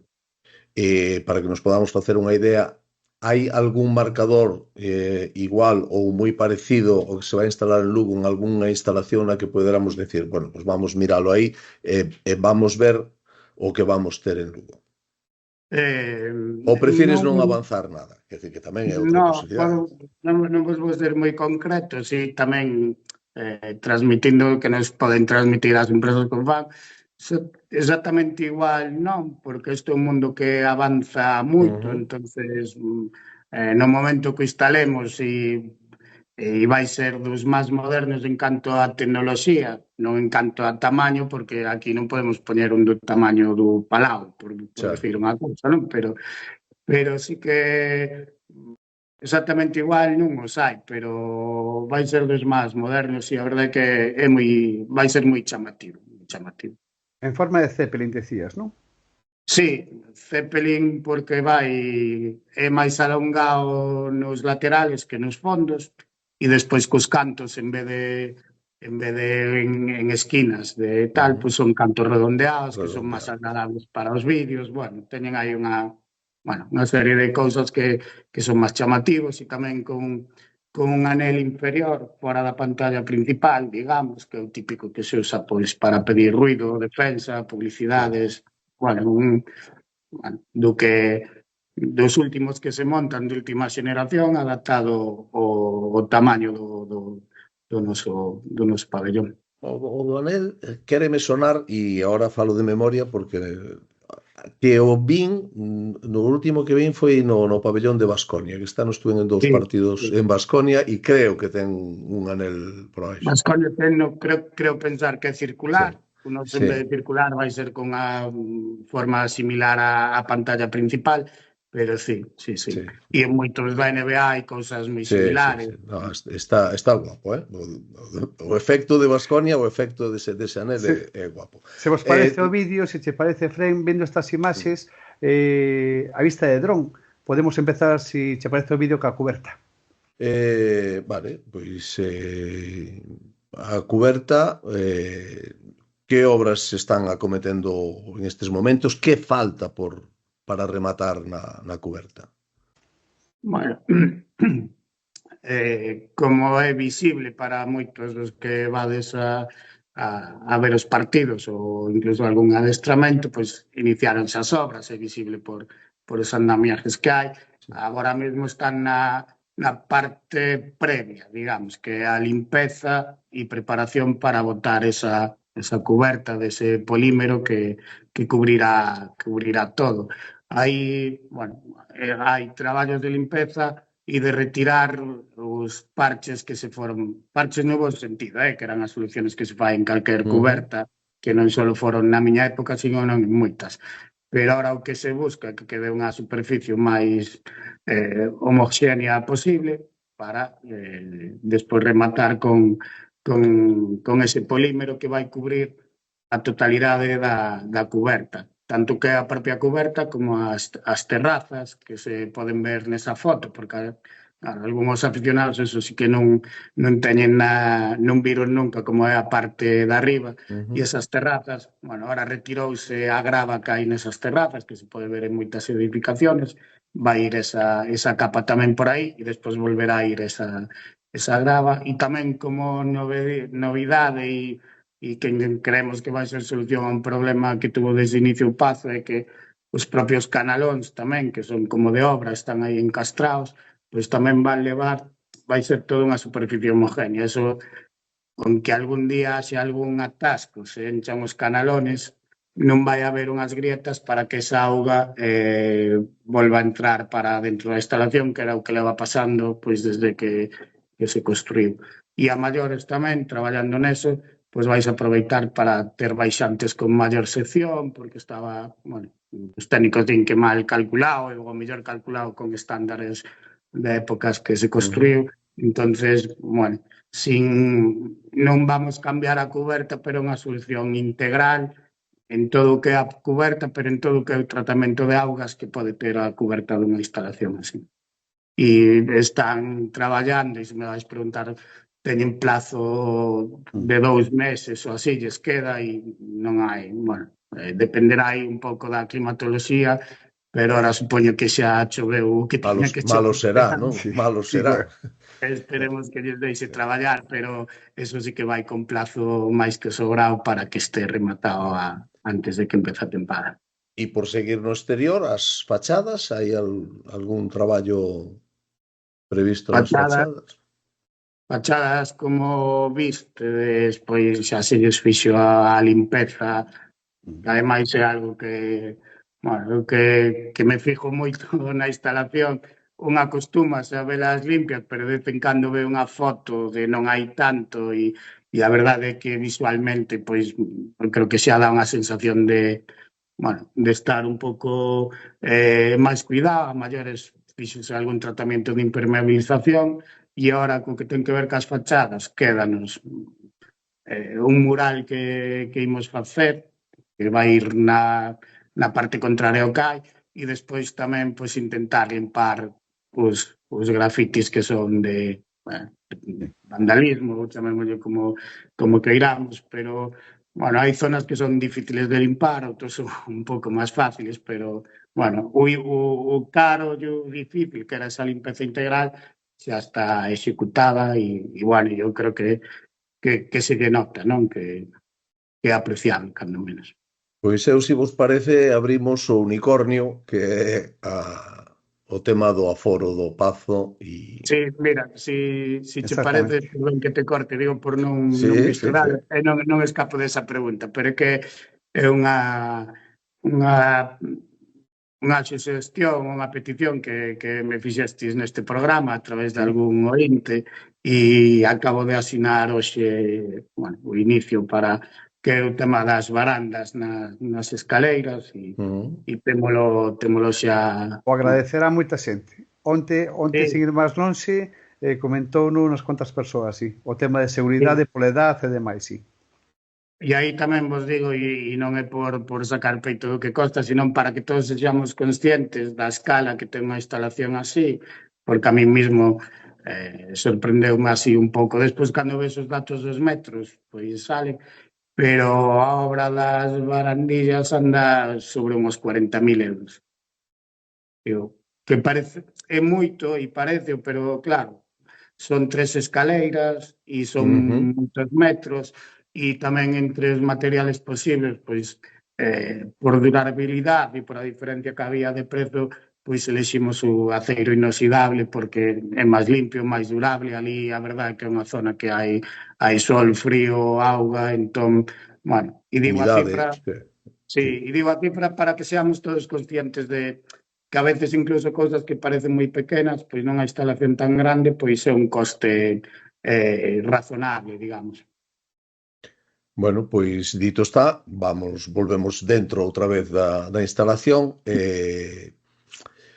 Hai feito algún estudio, Efrén, que poda paliar esa situación de lista de agarda que hai agora mesmo no caso do Breogán, do redor de 300 persoas que ao mellor se darían de alta como abonados da sociedade se houbera máis capacidade? Ben, é un problema bastante complexo de solucionar, e non na parte económica, que bueno, sería estudiable, pero e sobre todo é por o que ten que ver con as liñas de evacuación. Hai que cumplir primeiro o sentido común, porque de nada vale Porque, bueno, lees nas redes sociales e evidentemente hai ocos vacíos que dices aquí como collen gradas, pero hai unha legislación que hai que cumplir, que ademais é unha legislación para velar porque non pase nada aos que vamos ver o Breogán, non? Iso é de sentido común. E despois hai outros, son dos condicionantes que complican esa solución. O outro é o plazo no que se poden facer obras, tendo en conta, como xa temos avaliado, que no Breogán non ten alternativa para xogar. Non ten ninguna alternativa na provincia nin cercana. Entón, son un plazo moi curto que si hai que facer, porque claro, para vías de evacuación, facendo unha obra de gran calado, digamos, pois evidentemente pois sería posible, pero eso choca con os plazos. Entón, nos hai algún técnico que lle encargamos buscar esa solución, non o quixo afrontar, vámoslo sacar en aberto para que alguén busque esa solución, e se hai é razonable, pois nos sempre dixemos que estábamos por ir por esa vía. O que sí, tamén nesa reunión entre administraciones, nos dixemos que, bueno, si hai que apostar por unha gran ampliación de aforo, hai que apostar por unha nova instalación para Lugo, e aí, pois, a Xunta de Galicia desmarcouse, non quixo que nese acordo se falara desa posibilidade. Entón, bueno, nos vamos seguir tanto na modernización como estudiando eso, pero tamén estamos aí un pouco sós, porque eu creo que, bueno, cando menos era razonable estudiar unha nova instalación, e non só para o Breogán, sino para a cidade de Lugo. Non razonable, sino incluso desexável. Eso teño claro. Entonces, bueno, o que está claro que a curto ou medio plazo inviável unha ampliación do aforo do Pazo e seguirá no aforo actual, non? Isto é o que nos ten que quedar, non? A ver, si estamos pensando no comezo da tempada que ven, non chegaría. Eu aí non entendo que non. Por lo que acabas de decir, entendo que non. Eu incluso por eso ampliaba do curto ao medio plazo. Mais alá deso, eu vamos a ver si alguén é capaz de facer unha proposta que cumpla esos condicionantes. Evidentemente, a legislación, calquera proposta ten que cumplir, pero entender esa compatibilidade, e nos aí estamos dispostos. Non sei que sí, xa o dixemos nesa reunión, e tamén ca directiva de Breogán, eso estamos traballando nelo, pero non queríamos parar todas estas modernizaciones que estivemos falando e algunhas outras que se fixeron antes porque xa estaban moi avanzadas e tamén eran moi necesarias, e a administración temos a capacidade económica que temos, pero tamén a capacidade de tramitar cousas que temos. Entón, esas que estaban avanzadas, bueno, e isto non o deixamos de lado, sino en paralelo. Sí que é verdad que contábamos eso, pois poder encargarlo así a alguén, pero, bueno, tamén lleven complexidades, entón, bueno, calquera que vaya ao Pazo, todos podemos ver que pode haber unha solución, pero todos vemos que tampouco é tan sinxelo meter máis asientos e que se cumpla a normativa. Sí. Falabas antes, Efrén, do tema do pabellón novo, non? Que é tema de que unha das institucións dixo non directamente. É así, como está dicindo ti, que a Xunta dixo non? Sí, non, nesa reunión é máis, incluso se cambiou o acordo despois da reunión. O acordo non era moi comprometedor para nadie, sino que era estudiar se poder reformar o Pazo e no caso de que non, estudiar unha nova. Eso acabou a reunión e salimos con ese acordo. Era así moi sui generis, que nadie pense que era cada un vai poñer X, ni nada, era unha cousa así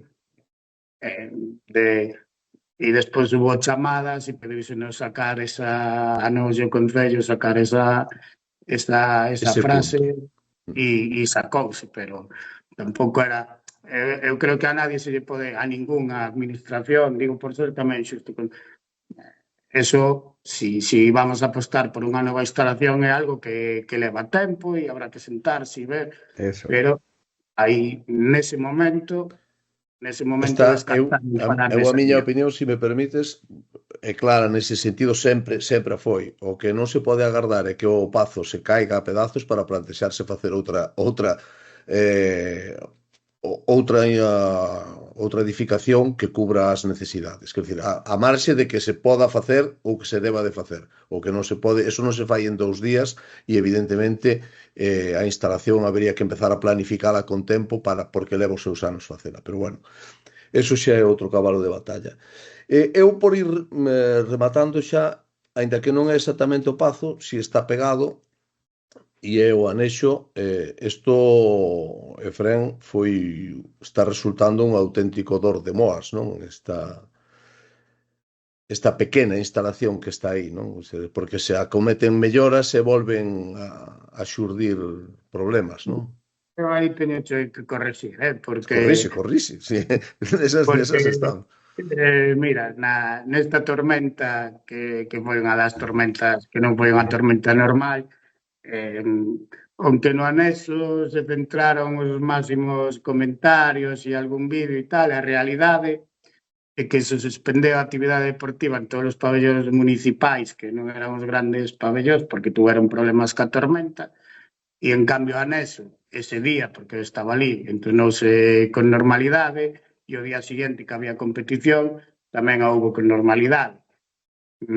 Había algún vídeo de auga escorrendo por a parede, aí xa dixemos que ten un problema moi similar ao do Pazo, e cando se fixo a remodelación intentouse correxir e correxiuse todos os días, menos na tormenta máis grande que hubo, que o granizo atrancou todo, pero xa pensando nesa posibilidade, deixáronse unhas vías para evitar que esa auga chegara á pista. Non, hai unhas vías, bueno, corre por auga, uns canales, ali é moi fácil explicarlo, aquí así, non, e iso funcionou perfectamente, a pista non tuvo, e despois neso, pois nesa tormenta e con esos granizos xurdiu unha gotera pequeniña que non había e que se solucionou en canto tempo, o sea que o anexo, bueno, a veces hai informaciones que non van con a realidade, porque a realidade foi que de todas as instalaciones, digamos, de canteira, foi a que mellor soportou a esa gran tormenta.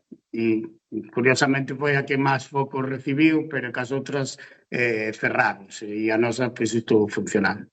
Pois nada mellor que estas cousas para aclaralas cando se preguntan e punto. Pois eu non sei se queres destacar algunha cousa pola miña parte, o mellor a modo de resumen, empezando por arriba, a cuberta, despois da limpieza cometeránse agora as obras finais nun plazo de 2 meses, nas fachadas remataránse con ese mural e a limpeza dos grafitis estes que están e que volverán a aparecer en breve, porque isto é cíclico e vai así, todos pintamos paredes algunha vez, e sí, é así, eu pintei paredes, moitas paredes durante un tempo.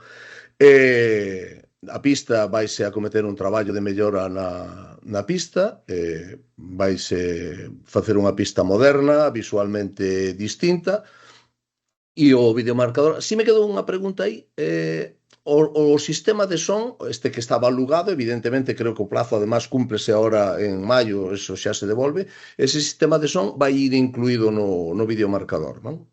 Ou non?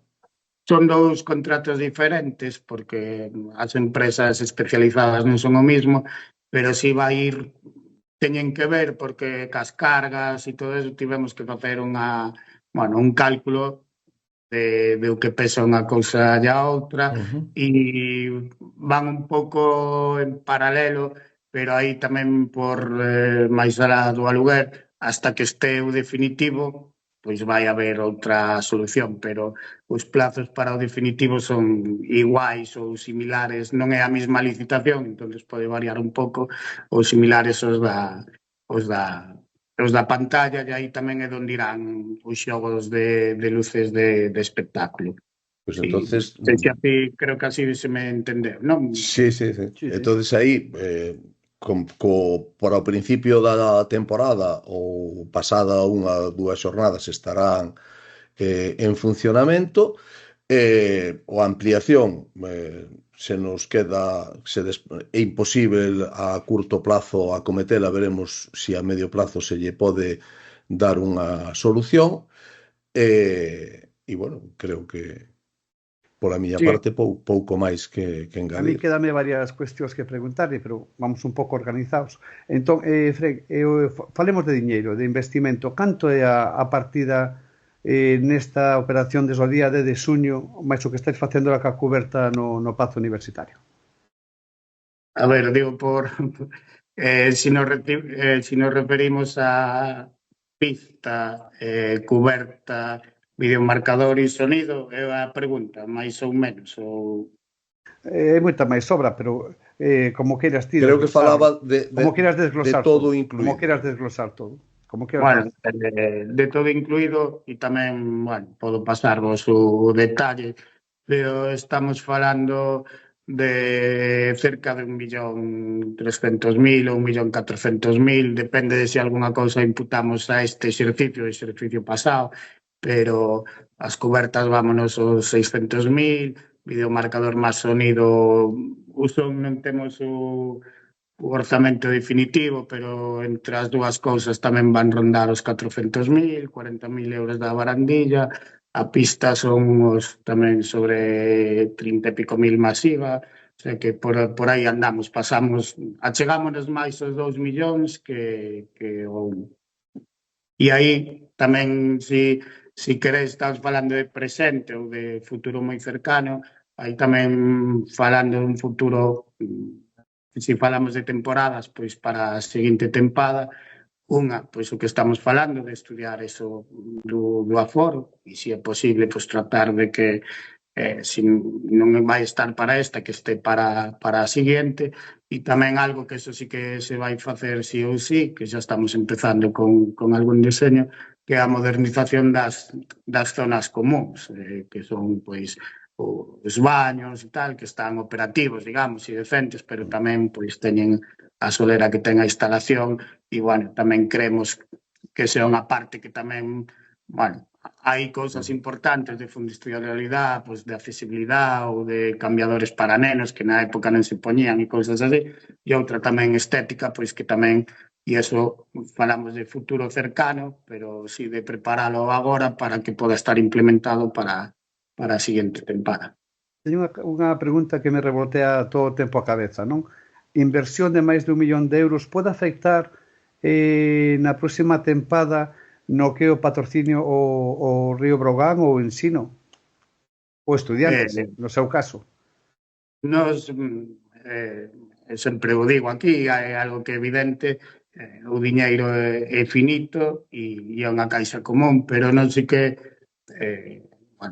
é moi importante o Pazo para todo o mundo e para nós, pero non é menos importante, quero dizer, de nada vale que teñamos un Pazo fenomenal e que o Breogán non teña as ferramentas para poder competir en ACB, non? Que despois o deporte, non digo que non se poda, somos un equipo humilde e hai que pelear por o que... Entón, nós sempre intentamos equilibrar esa balanza e facer ese esforzo, bueno, cando se pode e sin que repercuta. E, de feito, nós fixemos todo isto e o que fixemos foi aumentar o noso patrocinio con o Breogán ano a ano e, de feito, tamén, bueno, das primeiras decisións que tomei como deputado foi manter o patrocinio que había en ACB o ano que estuvo en Lezoro sendo deputado, porque todo é moi importante, pero a verdade é que se non o temos en ACB, bueno, todos estes esforzos, pois, entón, intentamos que eso non... É verdade que sí que pode facer que este esforzo non podas facer si, ao mellor sí que pode limitar a suba que pudera ter, pero nós vamos seguir sendo o patrocinador principal do Breogán e as cuantías do patrocinio van ser iguales ou prácticamente iguales que foron nesta tempada. Pode verse limitado, entón? No, limitado non. Quero dicir, sin eses 2 millóns non falo de Breogán. Teríamos 2 millóns para o deporte xeral, pero é unha inversión que hai que facer e faise nun momento que non afecta nin afectou o Breogán nin o resto de entidades, porque nas de concurrencia competitiva pois subimos as cuantías que destinamos a eso, que fixemos foi, bueno, de ingresos a veces extraordinarios, aproveitar vos momentos, dedicalos á instalación, pero eu creo que nadie entendería o mellor en Lugo ou algún aficionado ao Breogán sí, pero a Diputación non pode gastar ese diñeiro no Breogán a conta das subvencións de concurrencia competitiva ou a costa de retirarlle o patrocinio ao Breogán, non? Serían cousas dificilmente defendibles e nos aí imos seguir sendo o máximo patrocinado do Breogán. Queda claro. Eu, por a miña banda, xa para rematar, quería facerche unha pregunta fora de un pouco de contexto de inversiones, de Pazo. Que opinas da tempada do Río Breogán e do Ensino deste ano? Bueno, eu creo que se empezamos por a de Breogán foi así como un tobogán, non? Como a montaña rusa, non? Pasamos de moito optimismo cando empezou, despois parecía que estaba todo perdido e para acabar moi ben, eu creo que a realidade dos equipos humildes, que ao final tamén, bueno, cando toca sufrir non está ben decir que iso é bonito, pero eu creo que tamén, bueno, eso tamén lle dá alicientes e eu creo que vai un pouco na liña do traballo que está a facer o Club Baloncesto Breogán, tanto na parte deportiva como en outras, que é un traballo moi serio e, bueno, con un pouquiño de que salgan ben as cousas, pois eu creo que non se lle pode pedir máis o Club de Baloncesto Breogán, non? Que nos faga disfrutar así, bueno, cando veñen anos como os de Musa, pois disfrutalos, pero un ano como este eu creo que todo que se lle pode pedir a Breogán, non? Cando as cousas se puxeron mal ou regular, tomáronse decisións para tratar de cambiar o rumbo, funcionaron e eu creo que hai que disfrutar desta racha de tempadas en ACB, porque, bueno, temos exemplos moi preto para ver que non é tan doado, incluso tendo moitos máis medios económicos que o Breogán, pois hai equipos que non consiguen manter a categoría, así que para min é unha temporada sobresaínte. Evidentemente hubo momentos que todos éramos menos e no que ten que ver co Ensino, bueno, creo que foi unha temporada dura de pelexar, pero tamén eu creo que a veces nos acostumamos a ter dous equipos na máxima división do Estado e non nos damos conta do privilexio que temos nunha cidade tan pequena en canto a población, tan grande en canto deportivo, pero eu solo a miña noraboa a todas e todos os siareiros, pero tamén a ambas directivas, porque detrás hai moito traballo. Xa digo que é moi fácil mirar para proxectos moi cercanos aquí, con moito máis orzamento e como non conseguiron os obxectivos da tempada, así que aquí temos que estar moi orgullosos. O vídeo última. No, eu máis preguntas non, simplemente agradecerlle, vou pechar o círculo por donde principiei, agradecerlle que se someta non a este escrutinio, pero sí a esta charla regularmente, porque eu creo que é interesante achegarlle a cidadanía e aos aficionados, a fin de contas, pois a realidade das cousas, incluso de algunha que pensas que é dunha maneira e che contan que é doutra. Agradecerlle o tempo e bueno, felicitarnos pola boa marcha de Breogán e de Ensino nesta temporada que o salvaron e felicitarnos porque o Pazo, o vello Pazo, vaya collendo un maquillaxe de instalación nova, que debería de ser nova, non o é, pero polo menos leva esa capa de maquillaxe, e agradecerlle á Diputación de Lugo o estar aí para acometer estas obras que por fin se acometen e por fin poderemos ver rematadas no inicio da vindeira temporada. Efere, moitas grazas en nome de todo o baloncesto galego, pola túa claridade, por estar sempre a dispor nosa, outubro, novembro e agora tamén o día 26 de maio, onde estamos grabando este programa. Gracias, unha perte que teñas moi bo verao. E moito traballo, moito traballo. Nada, pois eu agradecervos tamén que se me convite, porque a verdade é que disfruto moito destas conversas, porque como xa temos falado, podes falar con tranquilidade para explicar matices. E nada, eu estou a vosa disposición, se queredes a comenzos da tempada que ven, pois volvemos falar de como foron do que estábamos a falar e dese futuro cercano vamos, bueno, falando de baloncesto e de instalacións deportivas, que a min eso encántame e tedes a miña mantendida, xa o sabedes, además que eu paso moi ben. Moitas gracias. Collida a luva agora mesmo xa. Unha aperta bo verán. Unha aperta. Hasta logo, vídeo. Chao.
Pois imos ca última laretada desta tempada.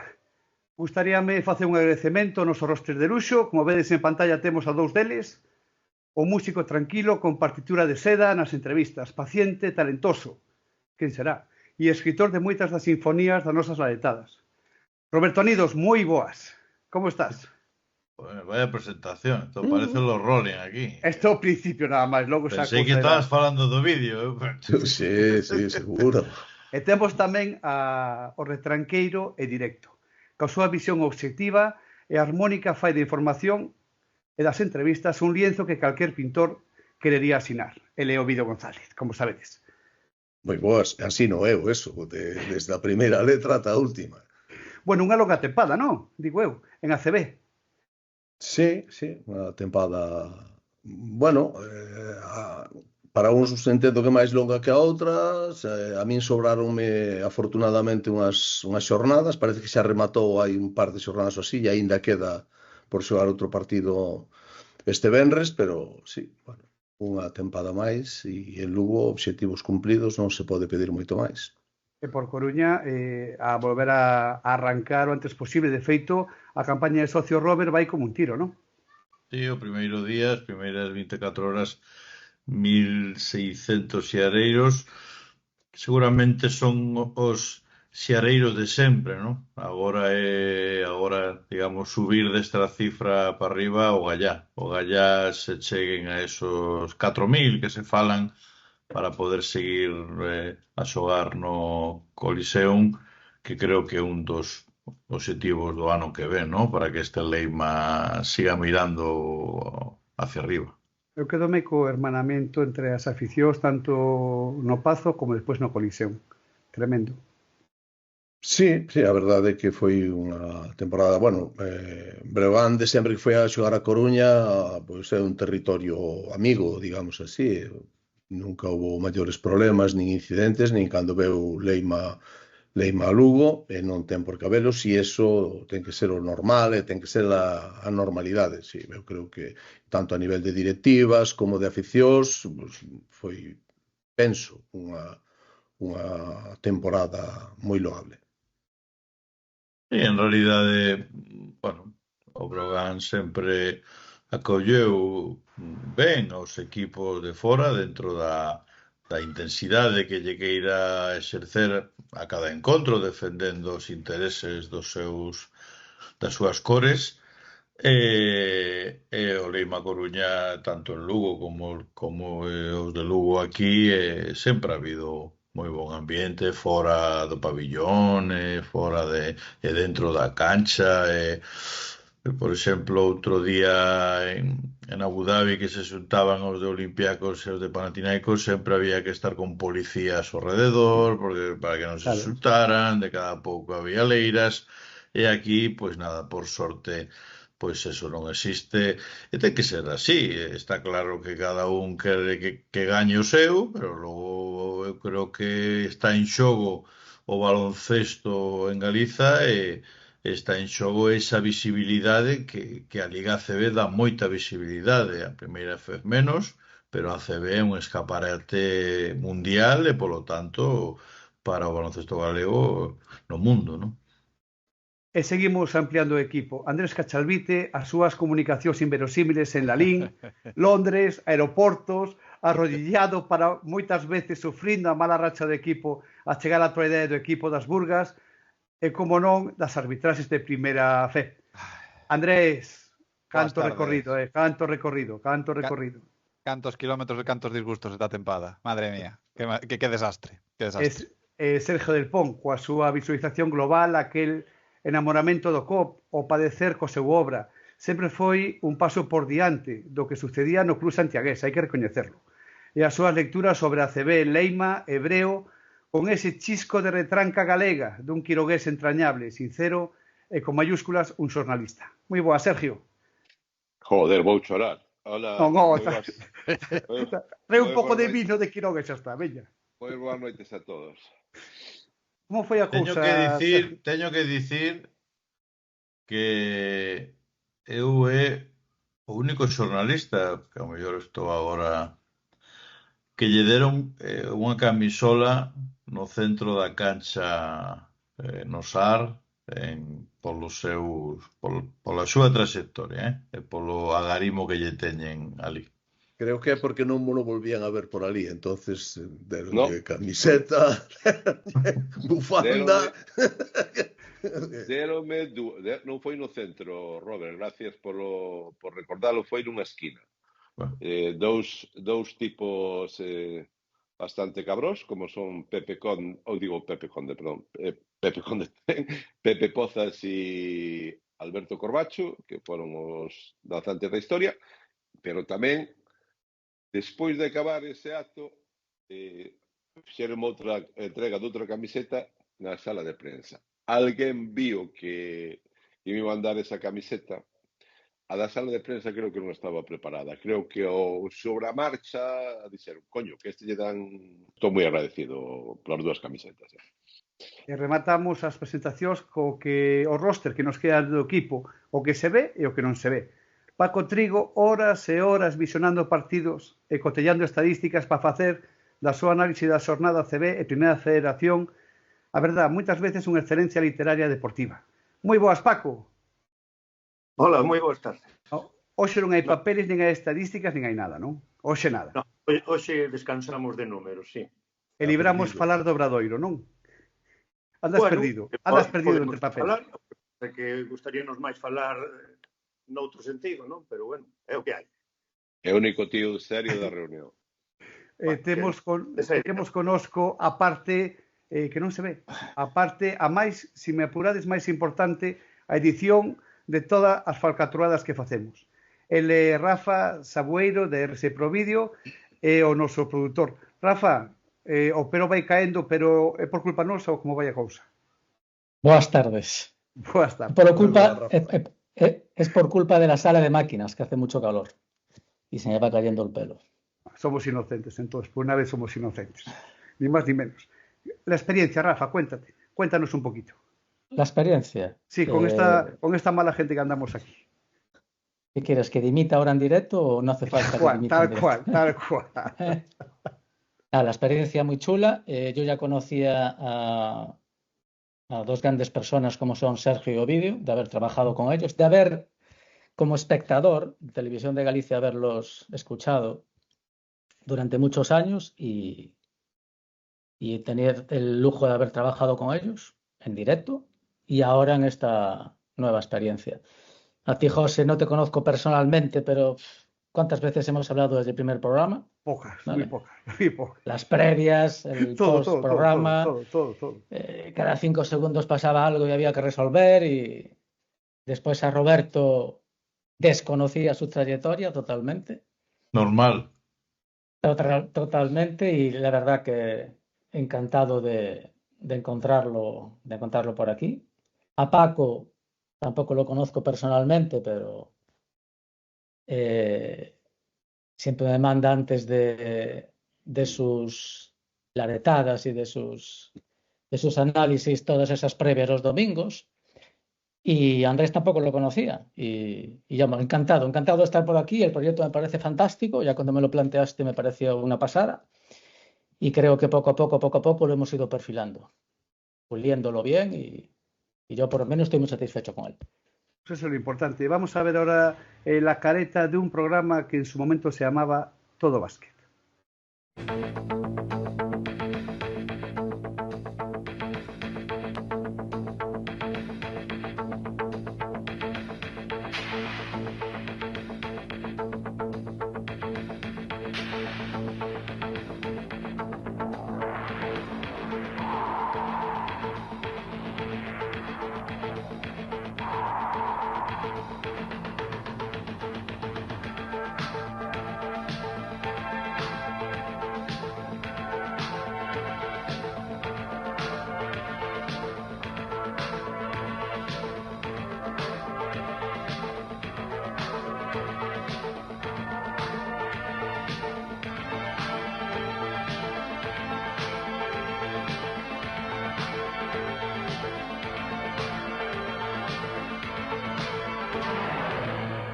E sobre esa careta quero comentar que o que cando empezamos a falar con o vídeo, cando falei con Sergio, falei sobre facer un programa sobre baloncesto daqui, de Galicia, non?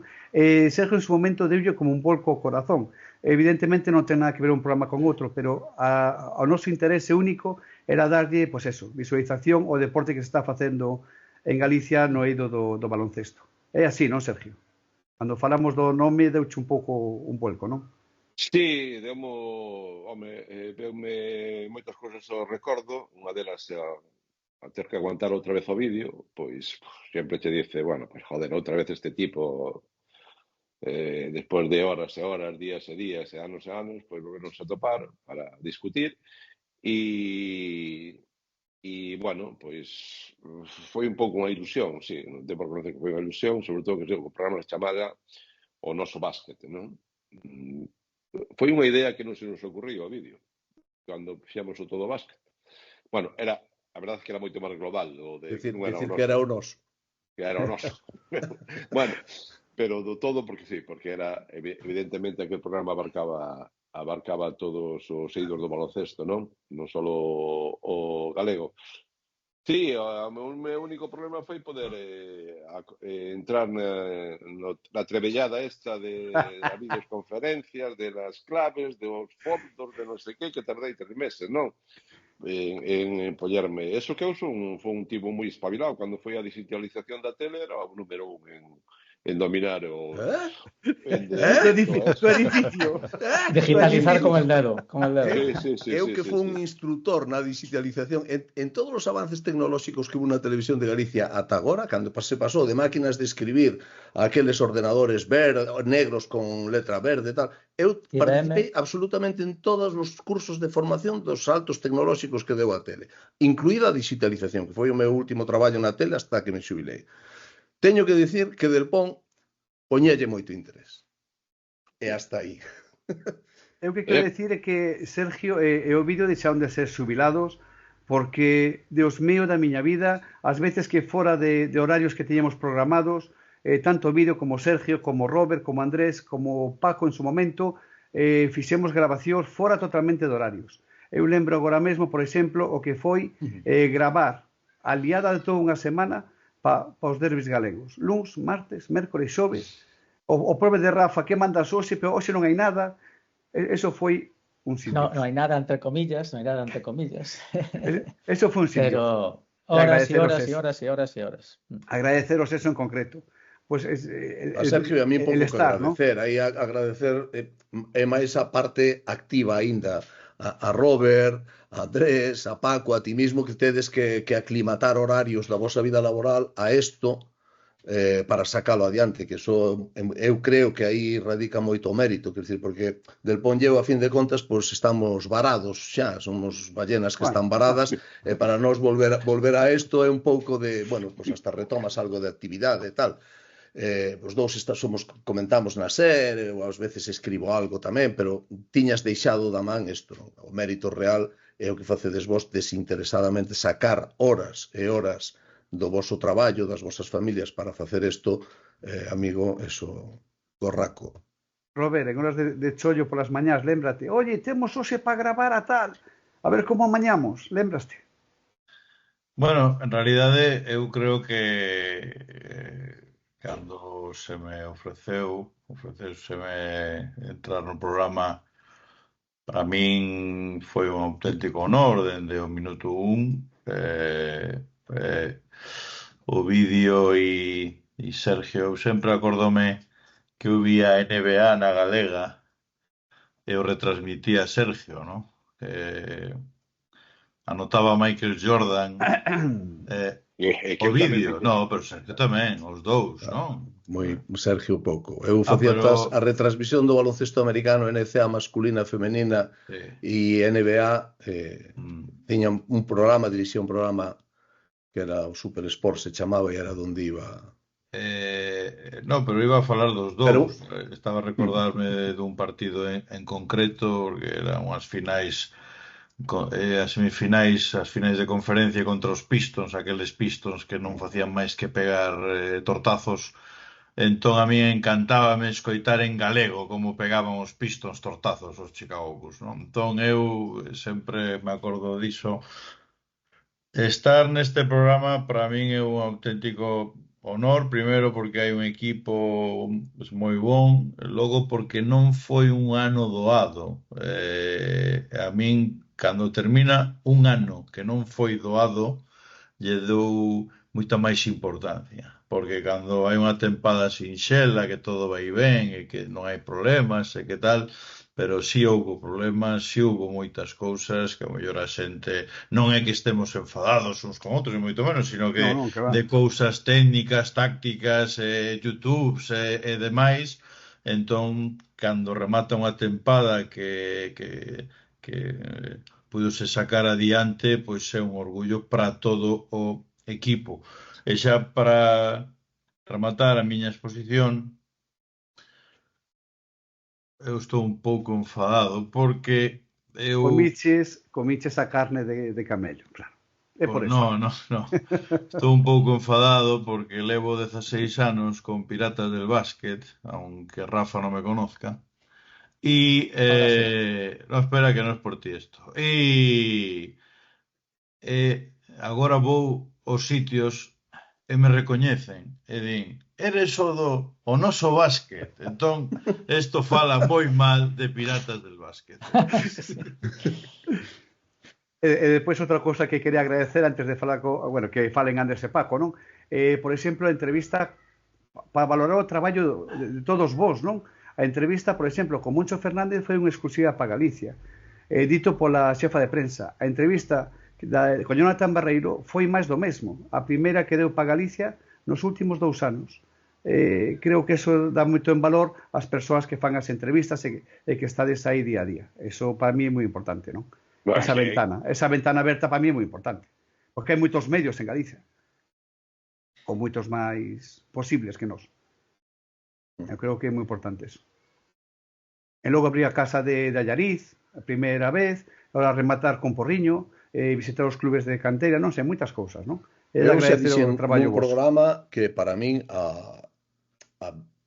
os jijijajás que facemos nosotros, pois comigo se enfadarán en Santiago, con Del Pons se enfadan en Lugo, supoño que en Coruña, con Robert menos porque Robert é máis templado e tal, pero todo isto, estos jijijajás están ben e a xente lle gusta e as entrevistas e tal, pero o que lle dá sentido para min a isto e o que nos leva a que nos vexa tanta xente é ese outro baloncesto que achegamos ás sociedades, de sacar cativos pueblos que están volcados con baloncesto, que teñen escolas.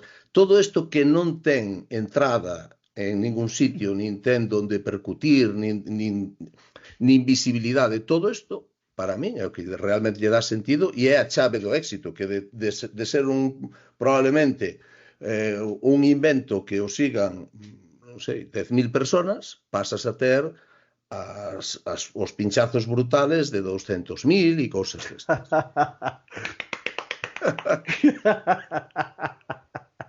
Hago de regidor ahora. Paco, dígame. Funciona el micro ou como vai a cousa? Creo que Andrés, funciona? Sí, a mí gusta me escoitar. Oye, Andrés, Sergio, lembras o día para que a xente un pouco vexa, non escoite e se dé conta e poña en valor o tema, non? O día que estaba arrodillado no aeroporto en Londres, que se facía así non se podía gravar. Sí, Andrés, Andrés es un chaval, joder, entonces, porque se arrodille y porque se esté de lado no pasa nada. A vida do Peor correspondente é moi jodida. Claro, peor é eso. A vida do pseudo-emigrado, O correspondente Claro, de guerra é o peor moi es- jodida. Tens que peor mandar a sería- crónica desde calquera lado. O peor sería que se tuviera que arrodillar o vídeo o cosas así, pero Andrés é un chaval novo, está en forma e por el estilo. 40 anos xa. Bueno, eso non ten Buah. mérito ten facer narrar un partido de baloncesto cun teléfono de guerra debaixo dunha mesa. Eso sí. Eso sí. Eso facía o vídeo porque era un chaval e estaba en forma. Paco, que che parece a experiencia? Ora xa rematada, que che parece? De entrada, a min o primeiro que me extrañaba era que pintaba eu aí, porque toda a xente que está pois teñen unha trayectoria, un currículum pois no baloncesto, na comunicación. Eu de outra cousa, e anda que me dediquei en algún momento a entrenar, pois estaba un pouquiño apartado. Entonces a experiencia moi ben, o que digo é que eu pensaba que non pintaba nada aí a este nivel, non? Porque estou rodeado de xente, unha trayectoria amplia e logo, ao principio un pouco escéptico, ver que iba a abordar eu, porque o tema da estadística é un tema complexo, porque hai moito donde buscar, donde ter información, ou se calquera nun pleno partido ten toda a información relevante, e reducir eso e contar algo un pouquiño diferente era o que me daba máis a lata, non? Tiña que ir, aparte de ver os partidos, buscar nos periódicos, como os periodistas non viaxan cos equipos, tiña que ser os periodistas locais. Buscaba na prensa local algunha noticia máis ou algo relevante para intentar dar algunha información. Pero, bueno, para min, vamos, excelente experiencia, ilusionado e aprendendo moito. Teño que dicir unha cousa, aparte do traballo de Rafa, porque eu sei, e o vídeo tamén sabe, o que é facer un programa que é manexar montaxes, televisión e toda a historia, todo o curro que leva eso, a min o mérito desto ten o Paco. Porque saber resumir, por así decirlo, todo ese montón de partidos, buscar estadísticas e buscar ese punto de atractivo de la imaxe e tal, eso dá un curre de la hostia. E eso, se o faz, eu sei, porque eu fixe moitas veces o curre ou fixemos dos programas de baloncesto, un programa de baloncesto ben feito dá moito traballo. Un programa de fútbol é moi fácil de facer. Porque o programa de fútbol son os goles, O Barça campeón e xa está, non fa falta máis. as 4 entradas de turno, os foras de xogo que tal, e buscas 2 xogadas de polémica e xa está. O baloncesto é moito máis complicado. Son moita máis situación de xogo, son moito máis rápido, etcétera. Non vamos falar aquí dar un curso de como se fai un programa de baloncesto, non? Pero por eso, para mí, o mérito de Paco é enorme. Saber reducir todo eso e facerlo así. Oiche, por eso Paco e eu compartimos doble espacio, quer dicir, somos compañeiros aquí e somos compañeiros en Radio Lugo, quer dicir, eu sei a quen me arrimo, entendes? Quer dicir, Eu tedes que perdonar, pero é que eu hai certas emisoras que non escoito, non? Unha delas Santa Lugo, pero por eso, non sei, Paco, non sabía que actuabas aí, senón Sabes que non hai que sintonizar no transistor, que eu sei que tú aínda escoitas polo transistor, isto se pode... Onda media, non? Sabemos, non? Non pillo radio... Non, coño, que ahora é tamén... Joder, hasta... Frecuencia modulada, sí, tamén. No, pero ahora xa non é Radio Lugo como tal, ahora xa pertenece a Radio Galicia. Correcto. Teño entendido, non? Correcto. Rafa, e tamén que é importante que non dixen ninguna parte no que vai de programa, estamos casi a piques de rematalo, ter como se pode decir, licencias, permisos para emitir as imaxes tanto de ACB, Primera Federación e Liga Femenina, non? Que é importante para o teu traballo. Sí, es importantísimo. Yo ya lo dije al principio, o sea, lo ideal de esto es poder tener recursos y los recursos nos los dan las plataformas. Las plataformas nos dan el permiso y entonces trabajamos con una tranquilidad tremenda. Porque sabes que yo el domingo me tengo que descargar los resúmenes, tengo que esperar a que lleguen los resúmenes el lunes de Primera Fe, los resúmenes de Liga Femenina y que tengas la autorización para poder usarlas es fundamental. O sea, para nosotros es una garantía absoluta. Andrés, di algo. Y agradecimientos a las plataformas por permitírnoslo.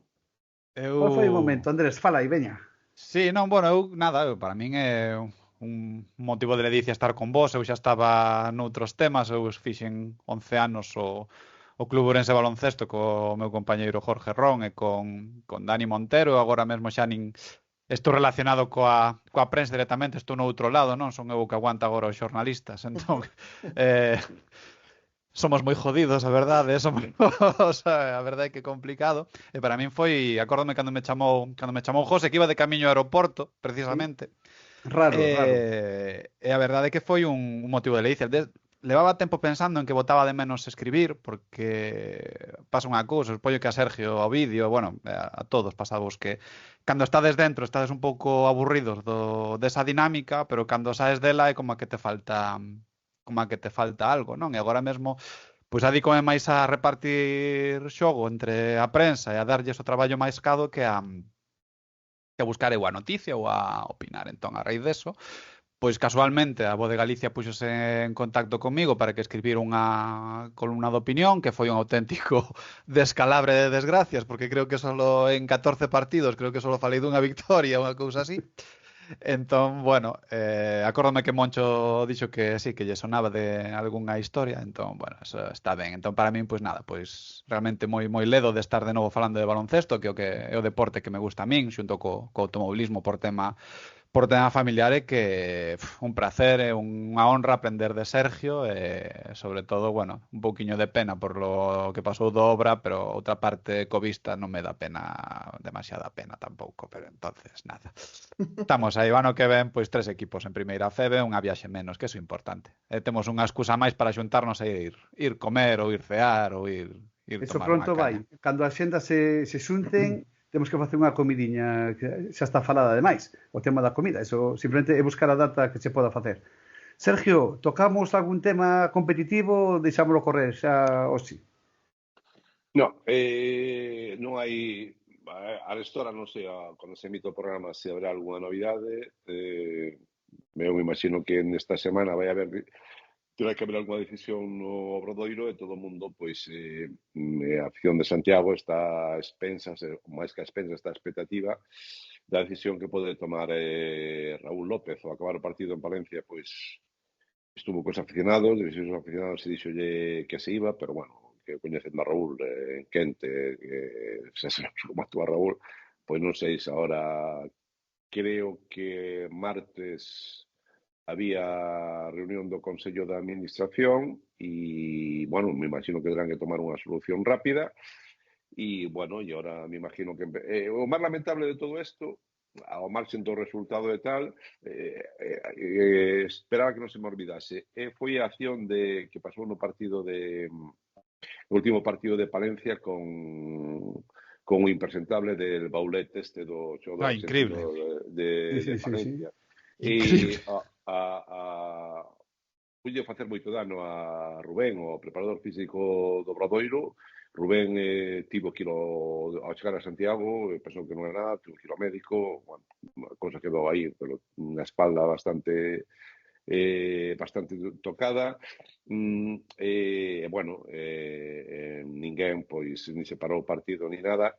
E aí, a parte desa acción lamentable de Baulet, eu creo que eso resume un pouco a situación do Obradoiro. Con outro plantel, dada esa situación no momento do partido, se a un membro da plantilla, porque Rubén é un membro máis da plantilla, sucede o paso que pasou con impresentable de Baulet, o golpetazo que lle mete ao preparador físico, eu creo que o partido tardaría en reanudarse, porque eu creo que o banquillo inteiro saltaría a polo xogador ou polo árbitro ou que pararan o partido. E, desgraciadamente, pois, o final do Obradoiro, pois, definese un pouco na situación do plantel e de certos xogadores que tiveron un comportamento pois lamentable. Todo o mundo sabe, sobre todo todo o mundo sabe quen é, e espero que non volva a aparecer polo baloncesto español, porque me están contando cousas que son de auténtica traca. Pero constatadas ou non? Pois se queres podes compartilas con nós. No, porque xa sabemos todo que foi un cancro dentro da plantilla, pois desde que chegou, e intentaron pois leválo ben, convencelo, pero foi imposible.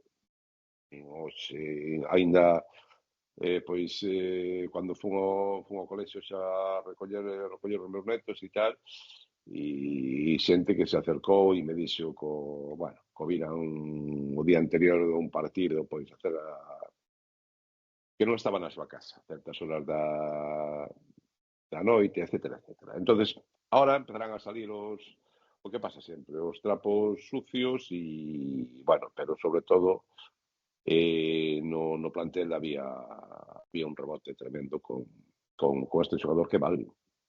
Porque a mí se me permite así un análisis desde o exterior, eu vexo moitísima similitude no que pasou co Obradoiro co que pasou en Coruña.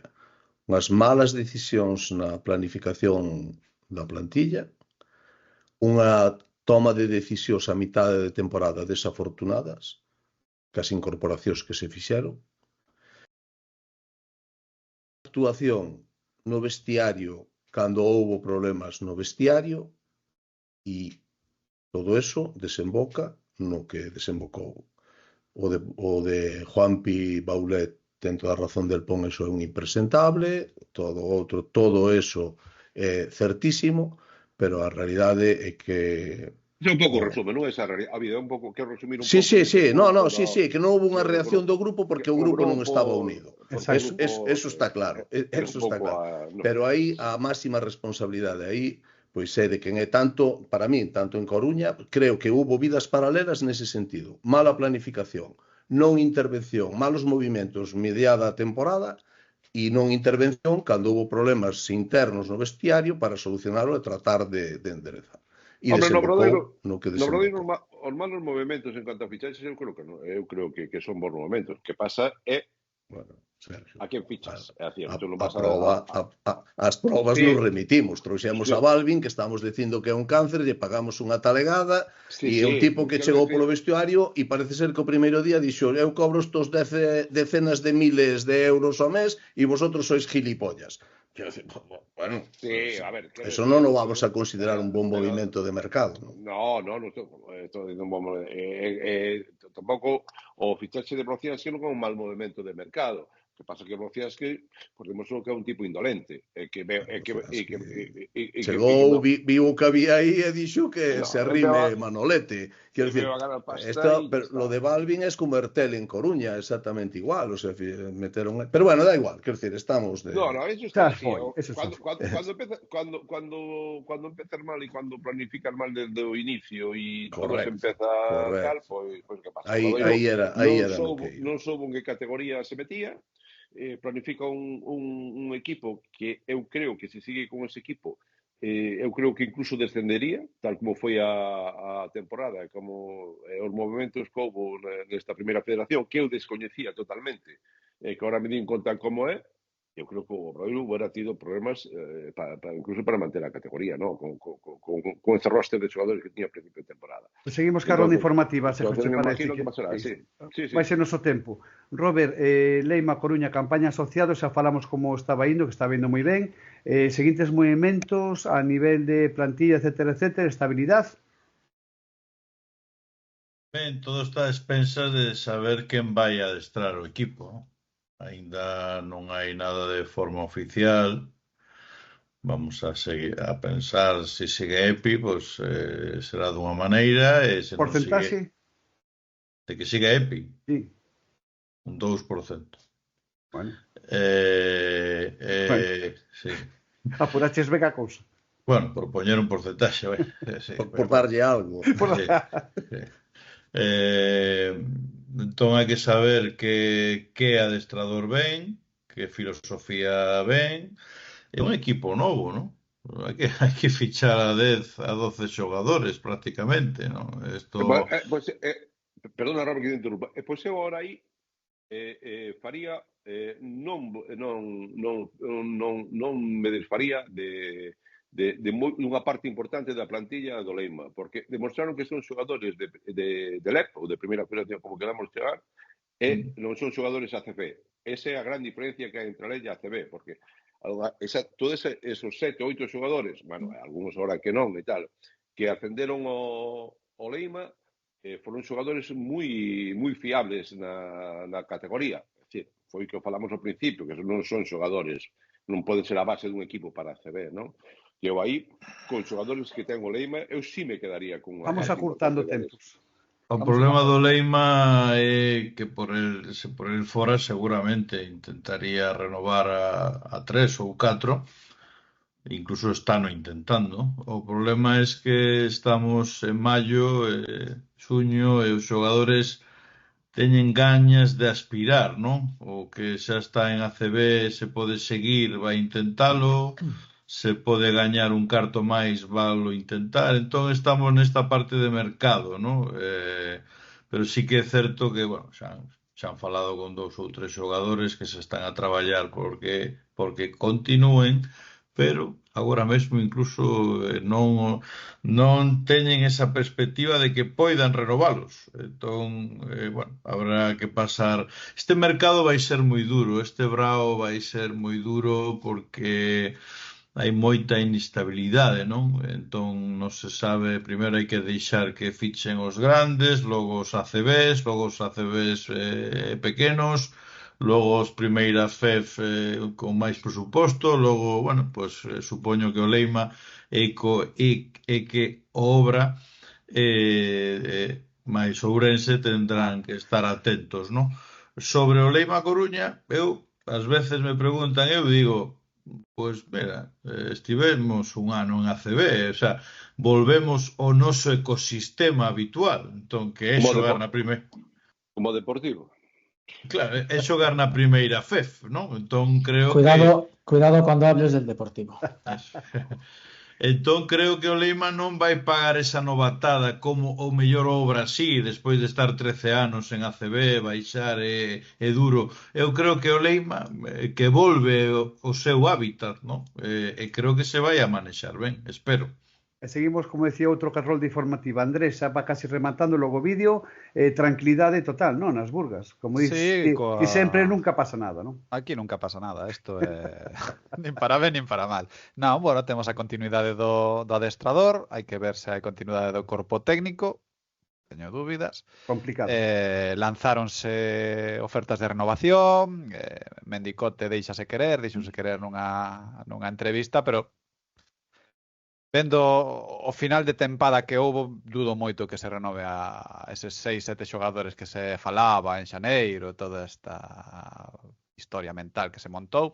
Sei que o máis seguro que sí que volva Isaac Vázquez, o fillo de Sony, que fixo unha tempada moi notable en segunda FEB. Eu penso que por fin temos un xogador tamén aí Ourensán cun perfil de xogador de primeira FEB. E a ver o que sucede. Vos xa sabedes, bueno, di Roberto que haberá que esperar a que fiche o COB, eu penso que ao revés. O COB, cando entra en mercado, isto xa é como cando vas a un outlet, sabes? Empezas a fichar xogadores que non os coñece ninguén, e de repente traes a un Criqui ou un Moody que sae ben, e ten en conta que o ano pasado Mendicote quedouse porque non había onde rascar.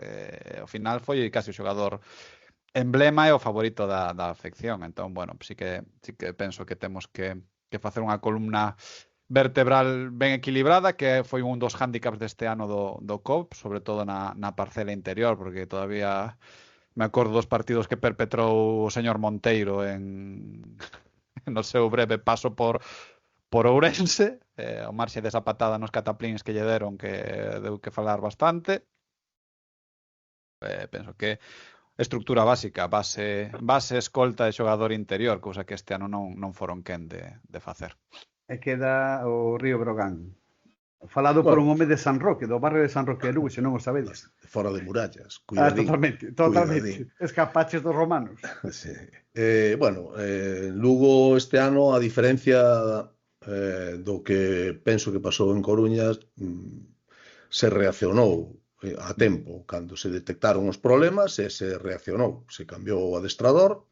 Probablemente Mirsic non debería de ter principiado a temporada, pero bueno, principiou. E foi un acerto. Chegou Luis Casimiro, chegaron xogadores novos, se meteu Bisturí, se correxiron os errores, os malos resultados das decisións que se tomaron no verán, e o equipo reaccionou dun xeito realmente espectacular, e subiu como auténtica espuma hasta chegar a unha situación de comodidade na táboa clasificatoria semanas antes de que rematara a temporada. O que lle permitiu poñerse a traballar no equipo con tempo e antelación. E agora mesmo o Breogán está conseguindo algo que se lle negara nas últimas temporadas e agardemos que seña para ben, que darlle continuidade ao grupo, ou unha certa continuidade ao grupo de xogadores. Ahora mesmo ten asinados renovados a Mabra e Aranitovic, ten con contrato a Jordan Sacco e a Eric Quintela, xa son 4 xogadores, bueno, é de agardar que nos próximos días unha renovación máis se poda anunciar, e a partir de aí, pois, ao que lle queda a Breogán é o que comentaba Andrés, ir a ese mercado residual que é o que lle queda aos pobres, neste caso na ACB, e esperar a ver que oportunidades dá o mercado. Queren fichar a un base claramente para sustituir a Gran, que non se vai quedar, queren fichar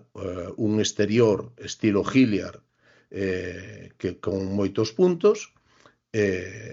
Escoitamos hoxe a Kurucs, que non é unha locura como podía parecer que continúe en Lugo. Haberá que agardar, que para min sería un golpe de efecto realmente importante, conseguir a continuidade de Kurucs, e a partir de aí reforzar xogo interior e a tratar de medrar.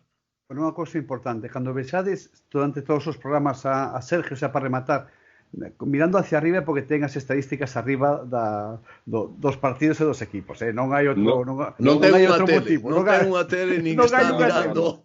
Non estou vendo Celta, que xa acabou a Liga, Xa sabe Rafa tamén, sí, que rematou a Liga do Celta, verdad, Rafa? Estás viendo la serie turca, ¿no? Esa de... Porque yo quería hacerle la competencia a Ovidio, que saca mucho a pasear su taza del Breu, y yo quería sacar a pasear mi taza del Deportivo, pero no la tengo aquí. O sea que creo que cada uno somos de un palo, me parece. Sí. Bueno, eu son de moitos paus, o de un fundamentalmente, pero despois os outros. Rafa, como un tío de Vila García pode ser do Deportivo? Te lo voy a explicar. Moita xente do Depor, No, te lo voy a explicar, y además vais a dar cuenta por qué yo soy del Deportivo. Y mira, me parece... en este caso voy a recordar a mi padre. Mi padre era de Coruña. Mi padre jugó en el Ural, que era el filial del Deportivo. Mi padre estudió con Lendoiro en los Maristas, en Coruña. Mi padre jugó con Amancio Amaro. Varela. Mi padre tenía amistad con Luis Árez Miramontes. Por eso nos viene el tema de Coruña. Mi abuelo fue vicepresidente del Deportivo de aquella época. Nosotros somos socios del Deportivo, ahora mismo los socios del Deportivo somos mi hijo y yo. Por eso me viene la sangre de Coruña y mi deportivista, pecado, que no Rafa, te puedo explicar por qué soy deportivista, porque hay que sentirlo, o sea, como todo, igual, ¿sabes? Todo. Y me gustaría ir más al Deportivo, pero por mi trabajo me cuesta mucho ir, pero todos los años me saco el carnet de socio. É verdade, tú sigue co teu traballo, é dicir, Rafa, Oye, Cestarrías este ano, podemos adiantar algo de Cestarrías ou non? ¿Me lo preguntas a mí? Sí. A mí me han dicho algo, pero no lo puedo decir. Y algo fuerte, algo muy fuerte, pero no lo puedo decir. Algo fuerte este año. No, ya viste que esto, vosotros lo sabéis, Sergio Ovidio. Cada año esto va increciendo. A ver, o ano pasado... A idea que remataron o ano pasado é realmente interesante. Pois increchendo es que ven a los Lakers, porque si no ya me explicarás. O la selección ¿Para qué te rusa fuiste? con Tachenko y Sabonis. A ver, pues ahora tiene que decirnos Roberto que fue a hacernos el contacto a Abu Dhabi. O campeón é Mónaco. Sempre repito campeón. Pero el año pasado estuvo muy bien, muy bien, muy bien. Claro. Pois, non sei, o Fenerbahce non estaría mal, Fenerbahce. Bueno, pues rapaces, como é sempre nestes casos, pon o lazo e o broche ao señor Anidos. E rematamos, compañeiro. Acabose.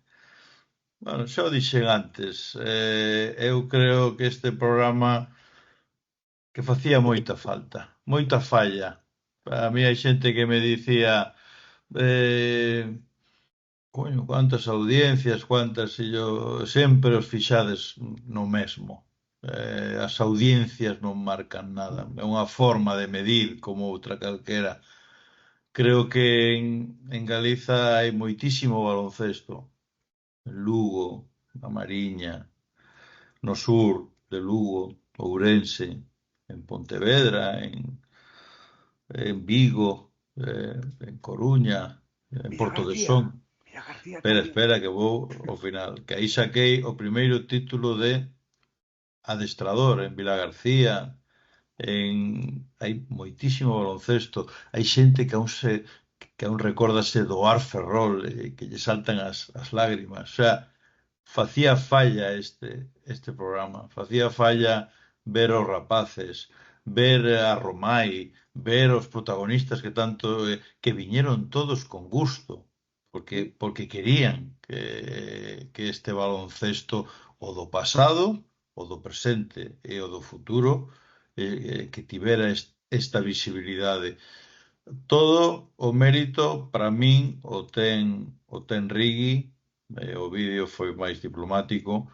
Eu digo que hai que coidar a Rigui. O sea, se queremos seguir tendo este programa, hai que coidalo, porque hai xente que fai moitas cousas pola paixón, que me parece ben, pero son tantas horas de traballo, tantas horas de que non estás facendo outras cousas, entón hai que coidalo. Se a xente, as grandes xuntas, grandes estamentos públicos, a eles lles encantan os sponsors, pero hai que coidar as cousas se se queren seguir por este camiño, que é a visibilidade do baloncesto galego. Bueno, cando comeza o prazo de renovacións? Isto é como no Breogán ou vamos despacio como Ourense?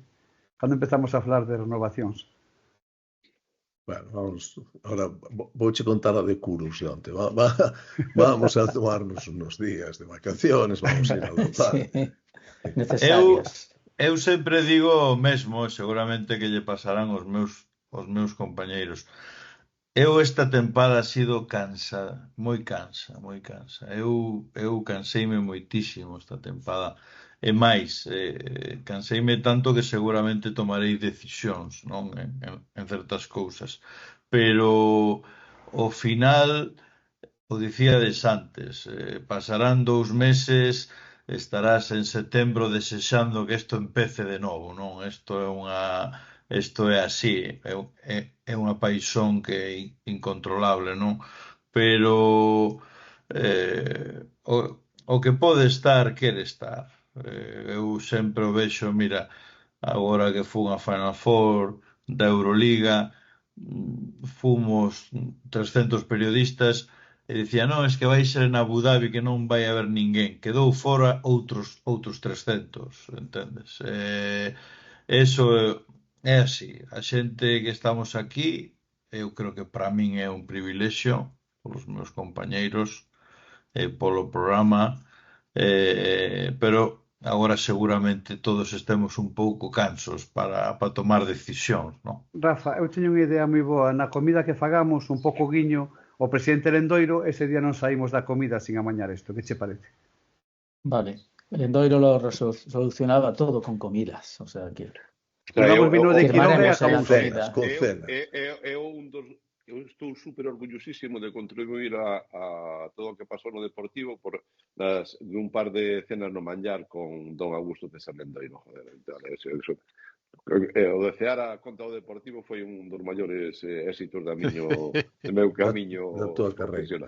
profesional. Se me permite, Rigui, antes de Xa pechar, rematamos, sí. a mí me gustaría mandar un saludo moi especial a xente da outra Galicia, da ultramar, da outra provincia, da quinta provincia, de Uruguai, da Argentina, xente que escribe, non é moita xente, pero están aí, e lles achegamos unha parte de Galicia en galego, e para eles ten unha trascendencia moi importante, e para min é unha honra falarlles a esa xente que está tan lonxe e que calquera cousa que as achega ao país é importante. De feito, a camiseta do Río Brogan vai para Buenos Aires, en concreto. Tocou ali. A unha señora que se chama Fátima, non recordo os apellidos ahora. Fátima, non sei que. É a que lle tocou a camiseta E a do do Río Brogan. Obradoiro non lle tocaría a Esteban Pérez Beltrán? No. A Esteban Pérez, non. Non recordo. Pero os quedou-vos pasta para regalar camisetas. Eso está no programa anterior, se queres ver, está no programa anterior. Sí que van facer ucha agora no verán. Rafa, bueno, de turismo, claro. O rollo que non, a pasta que non se gastaron do playoff aí de turismo. Rafa, un placer. Para mí xa fixen en dos programas derradeiros, os dos últimos, o poeta da lente galego, de verdad. Unha auténtica sorpresa coñecer o teu traballo. Xa conocía cousas, pero de verdad. De verdad. O de poeta da lente me suena moi analógico, pero me gusta el calificativo. Pero yo encantado con vosotros y además hoy os tengo que felicitar a todos porque estáis muy bien encuadrados. Cosa rara. O sea, que el aplauso os lo doy. Cosa rara. Gracias por el encuadre. Cosa rara. Pajo, unha aperta moi grande. Sergio. Igual. Venga. Gracias. Nada que decir. A todos. Andrés, igual. Ovidio, amigo. Robert, amigo. Un abrazo para todos, Rafa. Y gracias. Vale. Y viva el baloncesto galego. Imos para rematar este programa un pouco especial con Javi Massaguer e Jacobo. Veremos que pasa aí. Jacobo Gómez. Vaya dos piezas, macho.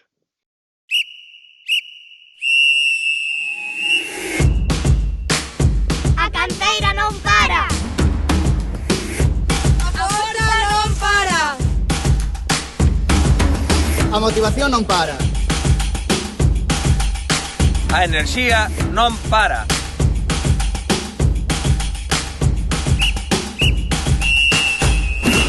Porque o deporte galego non ten parada.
Pues acabamos este programa de la primera temporada de Noso Básquet y con dos guerrilleros de las cuerdas.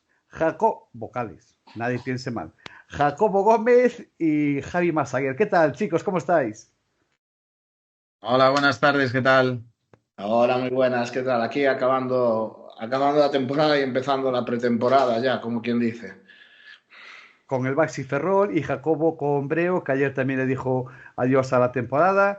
Y, señores, tenemos con nosotros para concluir este programa, como decía, al DJ y al speaker de la Copa del Rey. Y ambos gallegos, digo yo, eso hay que decirlo, ¿no? Que menos.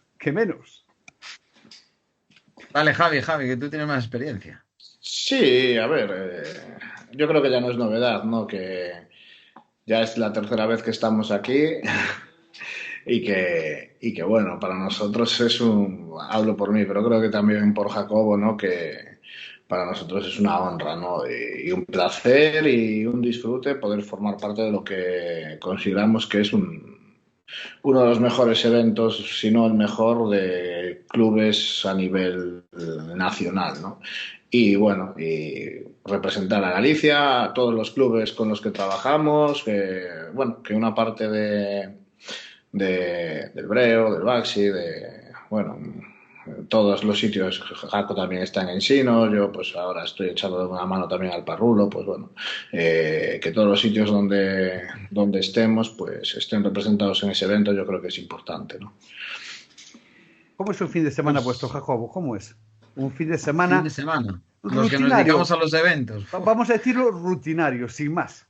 Bueno, yo sí que te cuento el mío de este fin de semana. Tuve Venga. boda, que también, como sabes, me dedico a las bodas, soy DJ en bodas y tuve boda y trabajé, pues el sábado empecé a trabajar a las 11 de la mañana y me acosté el domingo a las 5 de la mañana. Solo de trabajo, no hay ocio ahí, y fue trabajo. Y el domingo tenía el partido del Breo, entonces, bueno, pues lógicamente lo que hablabas antes, las cuerdas vocales del domingo estaban un poquito fastidiadillas porque los eventos de las bodas, donde hay bailes largos, como tuve yo de 7 horitas, pues al final quedas un poquito sacrificado, ¿no? Trasnochar cuando es por ocio mola, pero cuando es por trabajo, pues te deja un poco más cansado, ¿no?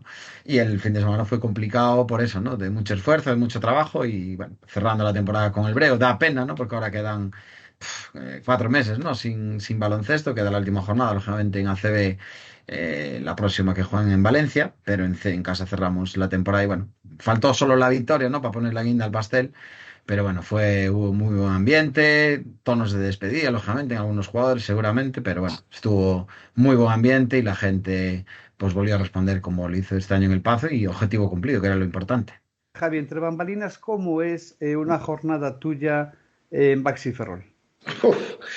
Para empezar, yo ya no entiendo lo que es el concepto fin de semana. Lo empecé a disfrutar hace un par de semanas, ¿no? Bueno, yo aquí en Ferrol compagino la labor de speaker con la de director de marketing y bueno, mis fines de semana de partido son pues realmente maratonianos, ¿no? Al final, bueno, nosotros compartimos, como os decía, la instalación con el Parrulo, con equipos de base, con otras modalidades deportivas y tenemos la desventaja de que, bueno, que tenemos que estar montando, desmontando constantemente y, bueno, para mí un día de partido es un día de partido, ¿no? Muchas veces... Sí, al final... 24 horas, ¿no? Sí, no... 24 no, pero 14, pues sí, ¿no? Desde el entrenamiento previo a los equipos en los que ya aprovechamos para ir haciendo cosas, recibir televisión, hacer el montaje todo de lo que es el dispositivo de partido del club, ¿no? Luego ya no te digo nada si tenemos fanzón, si tenemos previas, si tenemos post. Bueno, eso ya... Este año en Europa, pues algún día he llegado aquí a las 8 de la mañana y me he ido a las 3 de la mañana, con lo cual 24 horas no, pero casi, ¿no? Bueno, es un día duro, pero bueno, merece la pena, ¿no? Al final es el día que te juntas con tu afición, que gracias a Dios, pues a nosotros nos responde. Ojalá todos los clubes femeninos estuvieran teniendo el crecimiento que yo creo que este año hemos tenido nosotros. Creo que en el Ensino también se ha experimentado un crecimiento con respecto a otros años, ya que tenemos aquí a Jaco, y ojalá sea progresivo, ¿no? Y poco a poco estemos hablando de que los clubes femeninos pues tienen un tirón, si no es igual, parecido al masculino. Me gustaría poner en valor una cosa, la competición europea desde vuestra vivencia, tanto Jacobo en BCL como la tuya esta temporada.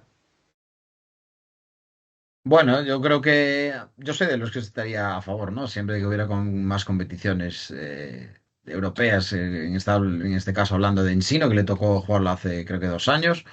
Y con Breo, pues también, ¿no? Para mí la experiencia el año pasado en la BCL fue espectacular.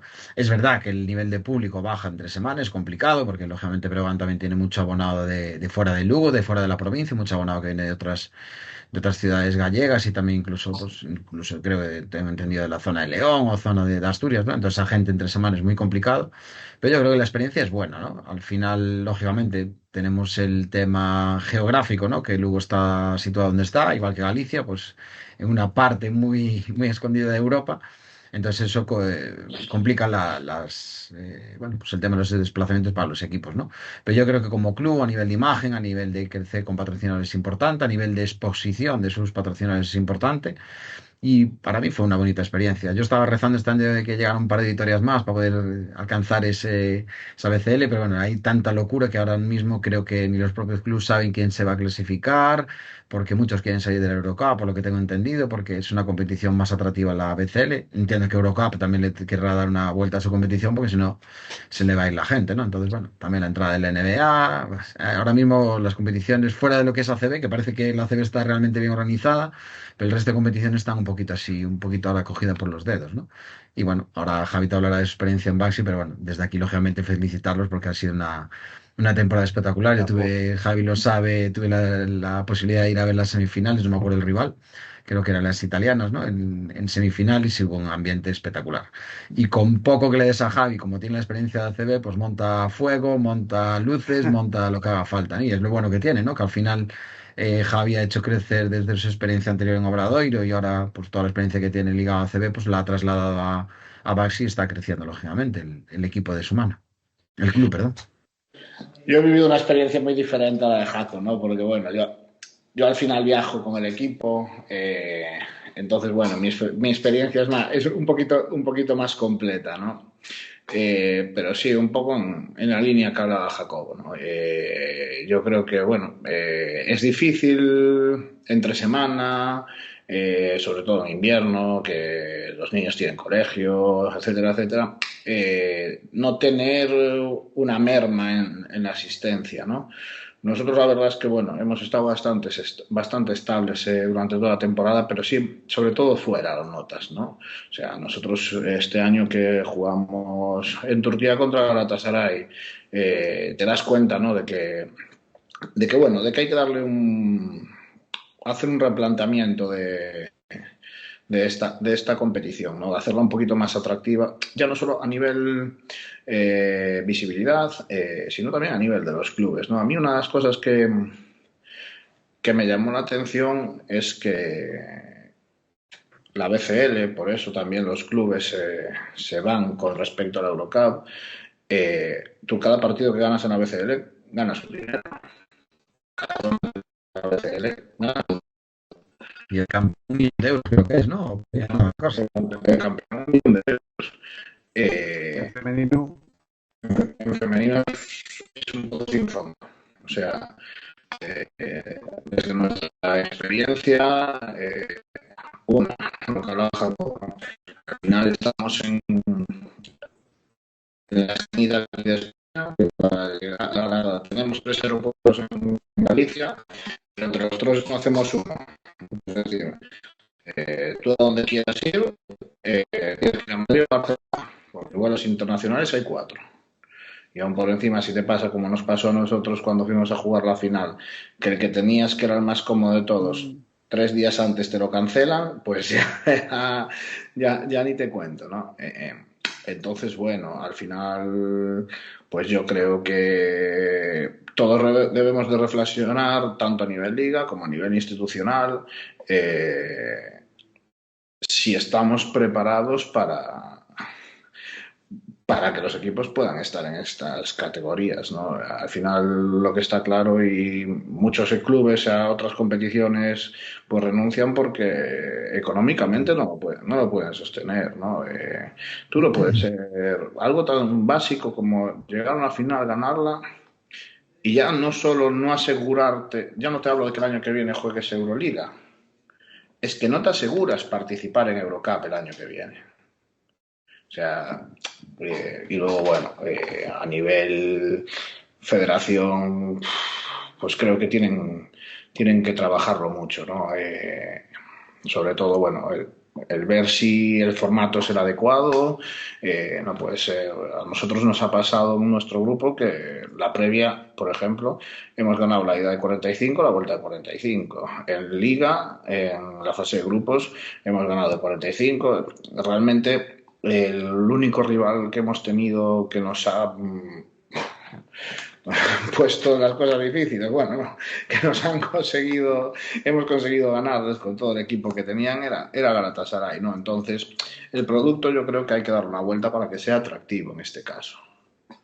Lo importante de estos es la proyección de las ciudades. Yo creo que es lo que tienen que valorar las instituciones, ¿no? Que al final, pues Ferrol este año, gracias al Baxi, pues ha tenido una difusión de su ciudad tremenda a nivel España, porque, joder, yo sí a pocas noticias, pero Baxi salía en todas las noticias incluso relacionadas con muchos portales de internet o redes que siguen al baloncesto masculino y que se volcaron gracias al Baxi en el femenino, ¿no?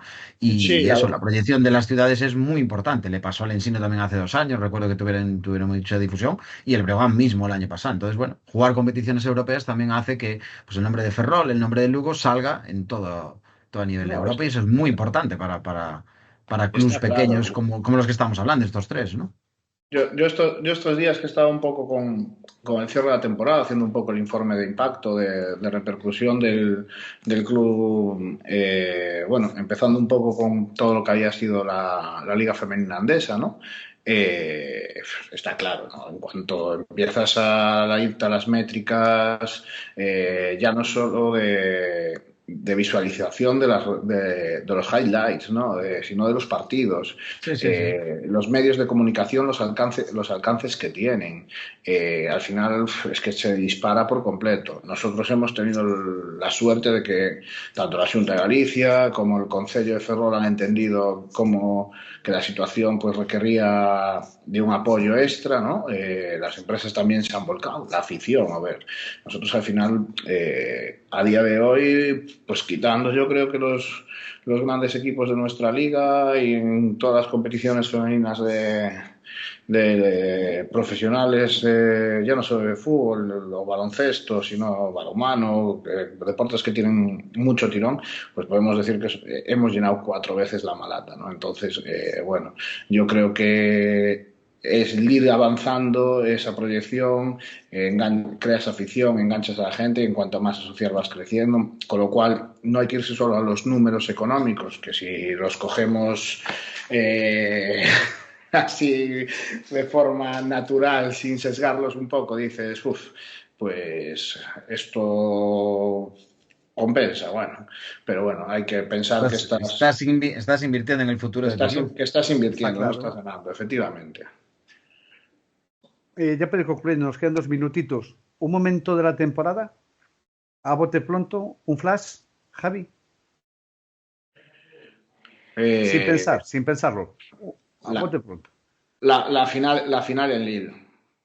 La final en Villeneuve, sin duda. Y me voy a quedar con 2. La visita al Pazo del Baxi. Yo creo que fue un punto para los dos clubes en el que nos dimos cuenta de que el baloncesto femenino en Galicia pues goza de una buena salud y de que poco a poco las aficiones van creciendo. ¿Te animas, Jaco? Pues sí, hablando en tono de Ensino, me quedo también, coincido con Javi, el derbi que fue muy bonito, la verdad. Ganó el Ensino esta vez, pero pudo haber ganado Basi, pero fue muy bonito porque vino muchísima gente de Ferrol, creo que hubo muy buen ambiente entre las dos aficiones, no hubo ningún problema, que es lo importante. Y en lo deportivo fue un partidazo, recuerdo que fue un partidazo, no sé el resultado, pero recuerdo que fue un auténtico partidazo. En clave de alto, sí. Sí, en el clave de Breogán pues me quedo con que el equipo y el club pues sigue creciendo, que creo que para el año que viene va a haber mejoras para mejorar el espectáculo en el Pazo, que eso es importante, y también para el Ensino, lógicamente, y creo que baloncesto tiene que ir ligado al espectáculo. Hablo de juego de luces, hablo de videomarcador, hablo de mejorar el sonido, que es clave para que nuestro trabajo precisamente se vea. Yo siempre digo lo mismo, cuando me llaman para un trabajo les pregunto, ¿qué sonido me vais a poner? Porque puede venir el mejor speaker de la NBA, que si no le das ferramenta, no va a lucir. Entonces yo creo que esto para nosotros como nuestra labor de speakers, pues es muy importante tener todo lo técnico, ¿no?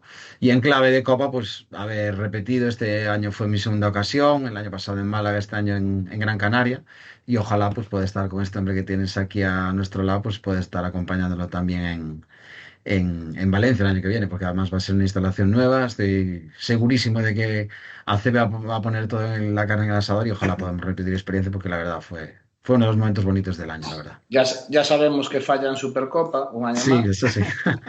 La Supercopa de Málaga está invitada por ACB, pero los compromisos están aceptados ya. Pues cerramos esta temporada de Onoso Basket con estas dos caras, con Jacobo, con Javi y con este vídeo de Baxi Ferrol con Jacobo a los mandos. Muchas gracias a todos por estar con nosotros durante toda esta temporada. Gracias a jefes de prensa, gracias a redacciones públicas y a todos los protagonistas, que es una cifra innumerable.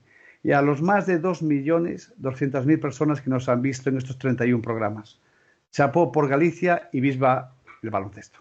Un abrazo, Jacobo, un abrazo, Javi. Enhorabuena Nos por vemos en vuestro septiembre. trabajo. Enhorabuena, gracias. Chao.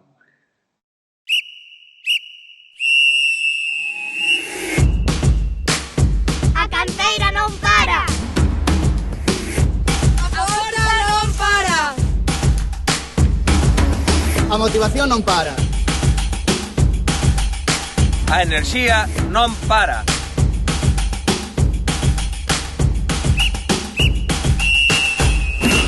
Porque o deporte galego non ten parada.